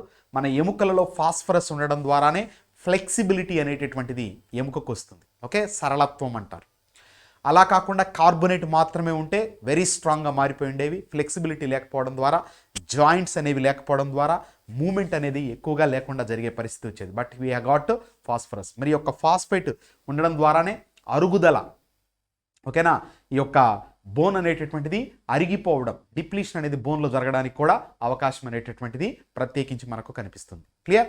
తర్వాత ఈ యొక్క ఫాస్ఫరస్కు సంబంధించి మరొక ఇంపార్టెంట్ బిట్, గోస్ట్ మినరల్గా, దెయ్యపు ఖనిజ లవణంగా దేనిని పిలుస్తారు అంటే ఈ యొక్క గోస్ట్ మినరల్ అని పిలుస్తాం. అంటే శ్మశాన వాటికలలో ఆక్సిజన్తో కంబైండ్ అవ్వడం ద్వారా కొరివి దెయ్యంగా మనకు కనిపించేటటువంటి లేదా భయపెట్టేదే ఈ యొక్క phosphorus. Okay, because phosphorus can react with oxygen. అర్థమైందా? సో ఇవి దీనికి సంబంధించి. మరి ఇక రిమైనింగ్ ఆప్షన్స్ తీసుకున్నప్పుడు లెగమెంట్, సో బోన్కి యాడ్ చేసేది. తర్వాత బ్లడ్ తీసుకుంటే it is a fluid connective tissue, ద్రవరూప సంయోజక కణజాలంగా ఉంటే అందులో ప్లాస్మా మరియు రక్త కణాలు ఉంటాయి. రక్త కణాలకు వచ్చినప్పుడు అవి 45% ఉంటే ప్లాస్మా 55% ఉంటుంది. బ్లడ్ సెల్స్లో 3 టైప్స్ ఉన్నాయి, red blood cells, white blood cells, blood platelets. Okay, ఇక ప్లాస్మాకు వచ్చినప్పుడు the fluid part of the blood, ఆ లిక్విడ్ని కనుక బ్లడ్ క్లాట్ అయిన తర్వాత, రక్తము గడ్డ కట్టిన తర్వాత కలెక్ట్ చేసుకుంటే దానిని సీరం అంటారు. రక్తము గడ్డ కట్టకుండా సేకరిస్తే దాన్ని ప్లాస్మా అని పిలుస్తాం. ఓకే, ఇక bone is the option C is the right answer for this question. Okay, ఇక ఆప్షన్ డి కార్టిలేజ్ తీసుకుంటే సాగే గుణము కలిగి ఉండి మెత్తగా ఉన్నటువంటి దీనినే మనము కార్టిలేజ్ అని పిలుస్తాము. మనకు ముక్కు కానీ, ఇయర్ కానీ, తర్వాత ట్రెకియా కానీ, ఈ రిబ్స్ యొక్క టిప్స్ కానీ, తర్వాత 2 బోన్స్ జాయిన్ అయ్యే ప్లేస్లో కానీ పర్టికులర్గా మనకు ఈ కార్టిలేజ్ అనేది కనిపిస్తుంది. ఓకే, ఇక బోన్స్కు సంబంధించినటువంటి స్టడీని ఆస్టియాలజీ అని, బోన్స్లో స్పెషల్ సెల్స్ను ఆస్టియోసైట్స్ గాను, తర్వాత బోన్లో ఉన్నటువంటి ప్రోటీన్ను ఆస్సిన్ అని పిలుస్తారు. క్లియర్. ఈ యొక్క బోనే మనకు హీమోపాయిటిక్ ఆర్గాన్గా, అంటే రక్త ఉత్పాదక అంగముగా, ఎస్పెషల్లీ రక్త కణాలను ఉత్పత్తి చేయడంలో, ఓకేనా, హెల్ప్ చేసేటటువంటి ఒక ప్రత్యేక నిర్మాణం. క్లియర్. తర్వాత ఈ యొక్క బోన్ టిష్యూలో మరొక ఇంపార్టెంట్ పాయింట్ మీకు ఎగ్జామినేషన్ పాయింట్ ఆఫ్ వ్యూలో, హ్యావర్షియన్ వ్యవస్థ, హ్యావర్షియన్ కెనాల్స్ అనేవి ఏ కణజాలంలో కనిపిస్తాయి అంటాడు. సో గుర్తుంచుకోండి, అవి కూడా మనకు బోన్లోనే వస్తాయి. Clear. So that's about this. Let us move on to the next question. Which of the following is not a part of neuron? ఈ క్రింది వాటిలో ఏది నాడీ కణము యొక్క భాగము కాదు అంటున్నాడు. మరి ఇక్కడ నాడీ కణానికి సంబంధించి గనక మనం చూసుకుంటే, సో న్యూరాన్ అని పిలుస్తాం దీన్నే. ఓకేనా. మరి యొక్క న్యూరాన్కు సంబంధించి గనక తీసుకుంటే, ఈ న్యూరాన్ అనేటటువంటిది అనేక ప్రత్యేక నిర్మాణాలతో తయారైనటువంటి ఒక ప్రత్యేక స్ట్రక్చర్. ఓకే. సో జంతు రాజ్యంలో, in the entire living world, అతి పొడవైన కణముగా, ద లాంగెస్ట్ సెల్గా, ఓకే, అతి పొడవైన కణంగా ఏ కణాన్ని చెప్తారంటే నాడీ కణాన్ని చెప్తారు. క్లియర్. సో కేంద్రకం ఉంటుంది, న్యూక్లియస్. సో న్యూక్లియస్ చుట్టూ కూడా స్పెషల్గా ఉన్నటువంటి సెల్స్ ఉంటాయి. వీటిని నిజల్ గ్రాన్యూల్స్ అని పిలుస్తారు. ఇక మొత్తము కూడా సైటోప్లాజంను కలిగి ఉంటుంది. Okay. So this is the structure of the neuron. ఇక ఏ న్యూరాన్ అయితే మనకు పర్టికులర్గా అదర్ సెల్స్తో కానీ టిష్యూస్తో కానీ కంబైన్ అవుతుందో వాటికి సంబంధించి మనకు ఈ యొక్క నర్వ్ టర్మినల్స్, నాడీ అంత్యాలు అనేటటువంటివి ప్రత్యేకంగా కనబడతాయి. క్లియర్. ఇక కొన్ని నాడీ కణాల యొక్క యాక్సాన్ పైన ప్రత్యేకించి ఉన్నటువంటి ఫ్యాట్తో తయారైనటువంటి యొక్క లేయర్నే మనము మైలిన్ త్వచము అని పిలుస్తారు. ఓకే. సో మరి ఈ న్యూరాన్కు సంబంధించి ఓవరాల్గా పార్ట్స్ చూసుకున్నప్పుడు మనకు 3 పార్ట్స్ ఉంటాయి. మొట్టమొదటి దాన్ని సైటాన్, కణదేహము అంటారు. ఓకే. నెక్స్ట్ డెండ్రాయిడ్స్, పొట్టిగా ఉండి శాఖలు కలిగి ఉంటాయి. షార్ట్ బ్రాంచ్డ్ స్ట్రక్చర్స్ని డెండ్రైట్ అంటారు. పొడవుగా ఉన్నటువంటి దీనినే మనము యాక్సాన్ అని పిలుస్తాం. ఓకే. సో దాదాపు 90 to 100 సెంటీమీటర్స్ పొడవు ఉన్నటువంటి అతి పొడవైన కణం. మొత్తము జంతు రాజ్యం తీసుకున్న, మొత్తము లివింగ్ వరల్డ్ తీసుకున్న, సజీవ ప్రపంచంలో కూడా, జంతు ప్రపంచంలో కూడా అతి పొడవుగా ఉండే కణము ఏది అంటే ఈ యొక్క న్యూరాన్ లేదా నాడీ కణం. సో దీనికి సంబంధించిన మరొక general point, so which cell does not have the redividing capacity? So తిరిగి విభజన చెందే సామర్థ్యము లేనటువంటి కణము ఏది అంటాడు. సో తిరిగి విభజన చెందే సామర్థ్యము లేని కణము కూడా నాడీ కణమే. క్లియర్. తర్వాత పుట్టుక నుంచి చనిపోయేంత వరకు ఏ కణాలు అదే సంఖ్యలో ఉంటాయంటే నాడీ కణాలు. So from birth to death which cells are maintaining the same way అంటే సేమ్ నంబర్ సేమ్ కాన్స్టెంట్ అంటే మాత్రం మనకు న్యూరాన్స్ వస్తాయి. మరి ఇక్కడ న్యూరాన్స్ లేదా నర్వ్ సెల్ లేదా నాడీ కణములో ఉన్నటువంటి కణద్రవ్యాన్ని సైటోప్లాజంను ఏమని పిలుస్తాం? న్యూరోప్లాజం అని పిలుస్తారు. న్యూరోప్లాజం అని పిలుస్తారు. ఓకే, మామూలుగా అయితే కణద్రవ్యం సైటోప్లాజం అంటాం. ఆ సైటోప్లాజము న్యూరాన్లో ఉంది కాబట్టి న్యూరోప్లాజం. మరి కణము చుట్టూ ఉన్నటువంటి వెలుపలి పొరను ఏమంటారు? ప్లాస్మా త్వచం అంటారు, ప్లాస్మా మెంబ్రెయిన్. మరి ఇక్కడ న్యూరాన్ చుట్టూ ఉన్నటువంటి ప్లాస్మా మెంబ్రెయిన్ను ఏమని పిలుస్తాము? న్యూరోలెమ్మా.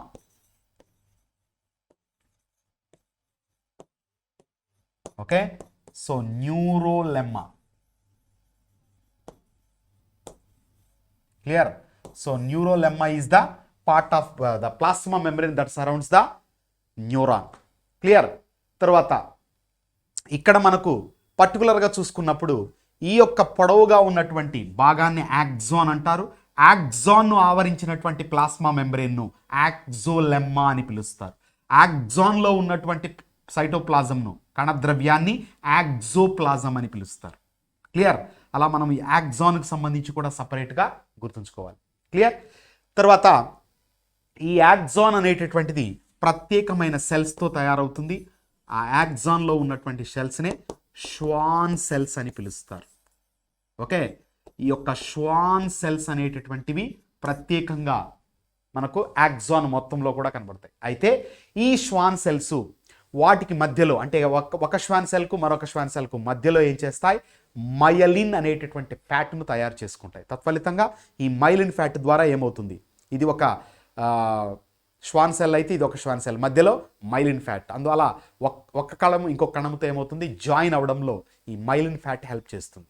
అయితే కొన్ని నాడీ కణాల యొక్క యాక్సానులు, ముఖ్యంగా బ్రెయిన్ స్పైనల్ కార్డ్లో ఉన్నటువంటి నర్వ్ సెల్స్ లేదా న్యూరాన్స్ లేదా నాడీ కణాల యొక్క యాక్సానులలో మైలిన్ యొక్క పర్సంటేజ్, మైలిన్ యొక్క పరిమాణం ఏమవుతుంది? ఎక్కువగా ఉంటుంది. So that it makes up A layer.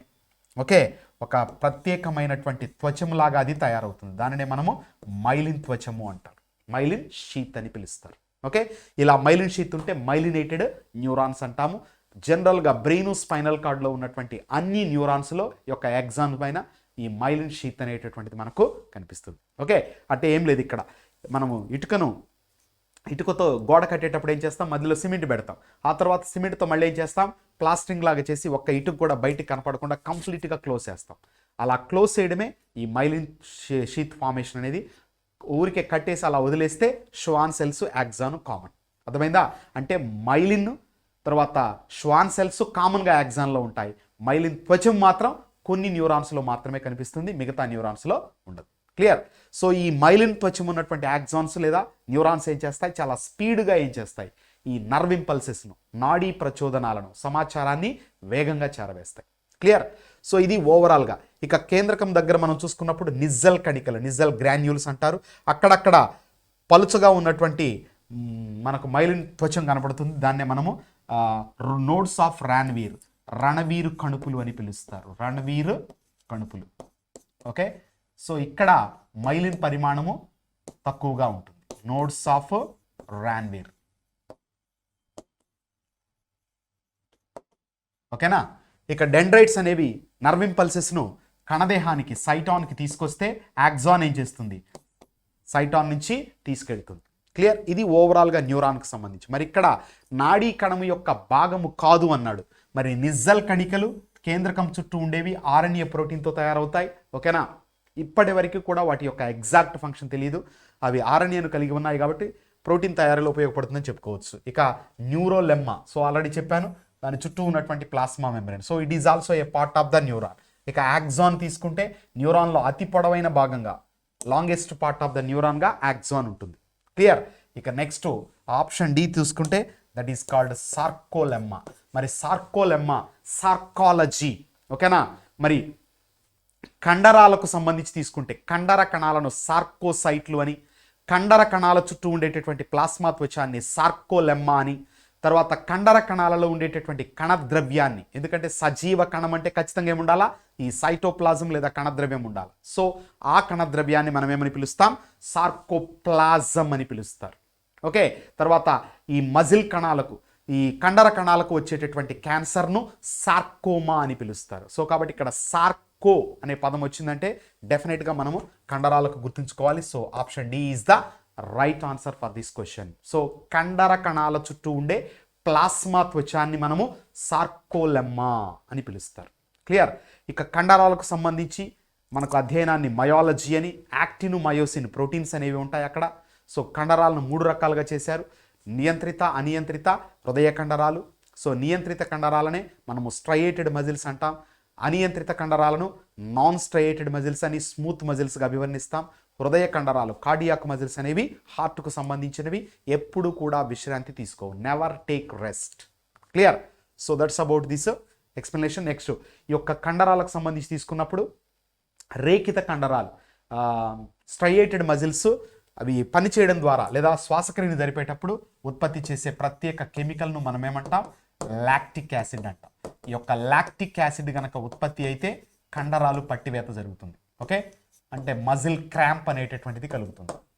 Clear. So ఆ పాయింట్ కూడా మీరు గుర్తుంచుకోండి. Clear. These are all the important bits that we have to remember related to this neuron. So న్యూరాన్కి సంబంధించి వచ్చినప్పుడు కూడా ఈ పాయింట్స్ అన్ని కూడా మీ దగ్గర ఉండాలి. సో దట్ ఆన్సర్ ఈజీగా చేయొచ్చు, ప్లస్ ఏ క్వశ్చన్ వచ్చినా కూడా మనం పెట్టవచ్చు. Clear. Next question, fertilization occurs in the dash, ఫలదీకరణము డాష్లో జరుగుతుంది. సో మరి యొక్క ఫలదీకరణ ప్రక్రియ అనేది చూసుకుంటే పురుష బీజకణము స్త్రీ బీజకణముతో, మనకు జంతువుల పరంగా వస్తే శుక్రకణము అండముతో కలవడం, మొక్కలలో తీసుకుంటే పరాగ రేణువులు ఈ యొక్క ఎగ్సెల్ అండకణానికి, ఆ అండ కేంద్రకానికి పోయి కలవడం అనేటటువంటి ప్రాసెస్ మరి ఓవ్యూల్లో జరుగుతుంది, అండాశయం.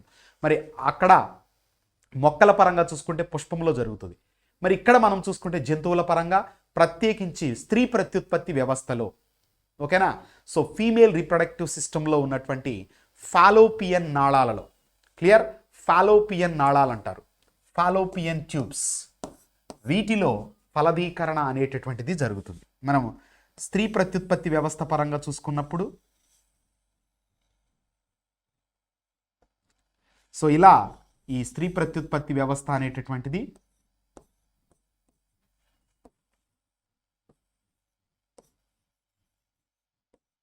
ఓకే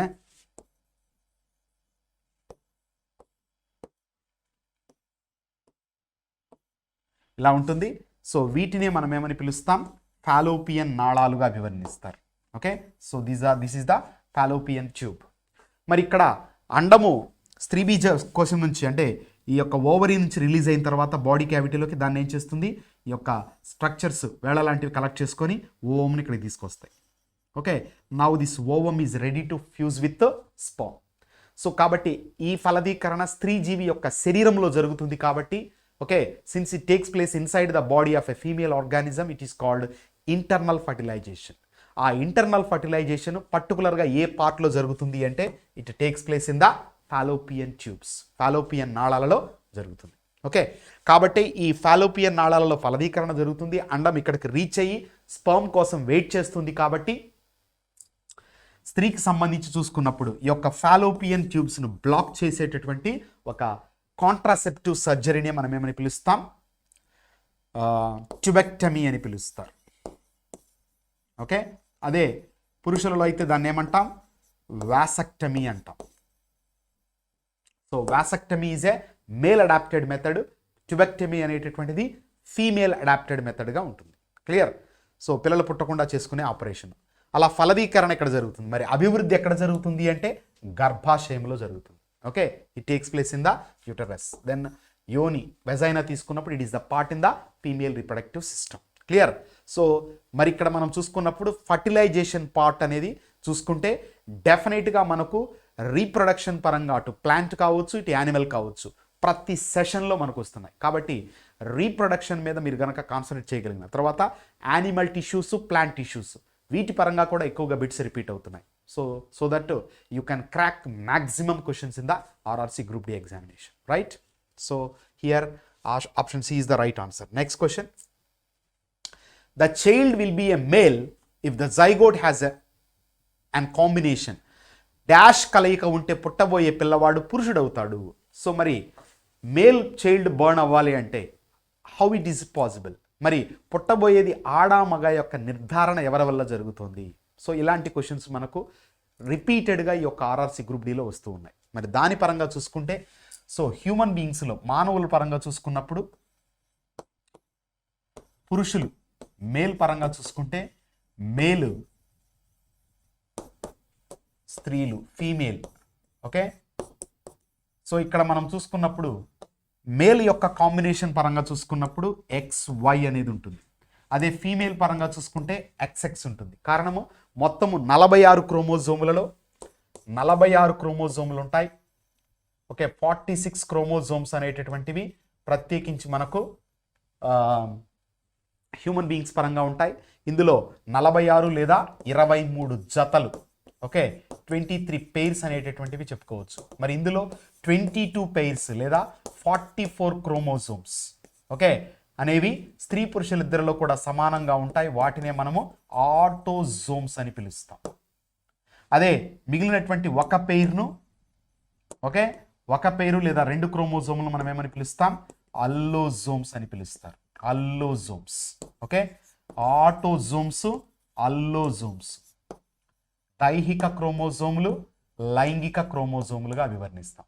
ఓకే, మరి ఇలాంటి పరిస్థితులలో ఇప్పుడు మానవుల్లో మేల్ పరంగా వచ్చినప్పుడు, పురుషుల పరంగా వచ్చినప్పుడు XY అనేటటువంటివి ఈ యొక్క 1 పెయిర్గా ఉంటాయి.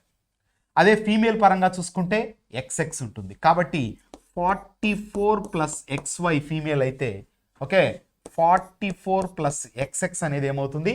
ఫీమేల్ అవుతుంది. ఇప్పుడు ఈ మేల్ బీజకణాలను, గ్యామెట్స్ను తయారు చేసేటప్పుడు 2 రకాలుగా బీజకణాలను రూపకల్పన చేస్తాడు. ఒక రకమైన శుక్రకణాలు X క్రోమోజోమ్ను కలిగి ఉంటే మరొక రకమైన శుక్రకణాలు, కొన్ని శుక్రకణాలు Y క్రోమోజోమ్ను కలిగి ఉంటాయి. అంటే 100 స్పర్మ్స్ ప్రొడ్యూస్ అయితే 50-50గా మనకు ఉండొచ్చు. క్లియర్? సో అలా ఇక్కడ 2 రకాల బీజకణాలు పురుషుడి నుంచి తయారవుతాయి. మరి స్త్రీ పరంగా చూసుకుంటే always only with X chromosome గ్యామెట్ని ఫామ్ చేయగలదు. కాబట్టి ఇక్కడ ఒకే రకమైన గ్యామెట్స్ తయారవుతున్నాయి. కాబట్టి ఒకే రకమైన బీజకణాలు ఏర్పడుతున్నాయి. కాబట్టి మానవులలో స్త్రీలను ఏమంటామంటే సమయుగ్మజాలు, ఓకే హోమోజైగస్ అని పిలుస్తారు.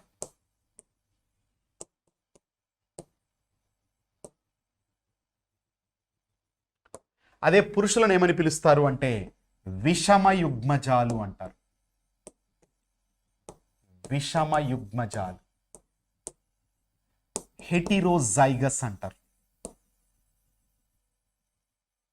ఓకే, అలా హోమోజైగస్, హెటిరోజైగస్, సమయుగ్మజాలు, విషమయుగ్మజాలుగా గ్యామెట్స్ ఫార్మేషన్ అనేది జరుగుతుంది. తత్ఫలితంగానే మనకు ఇక్కడ ఒక శుక్రకణంలో X ఉంటే అండములో X ఉంది. సో XX కలిస్తే ఫీమేల్ బేబీ బర్న్ అవుతుంది.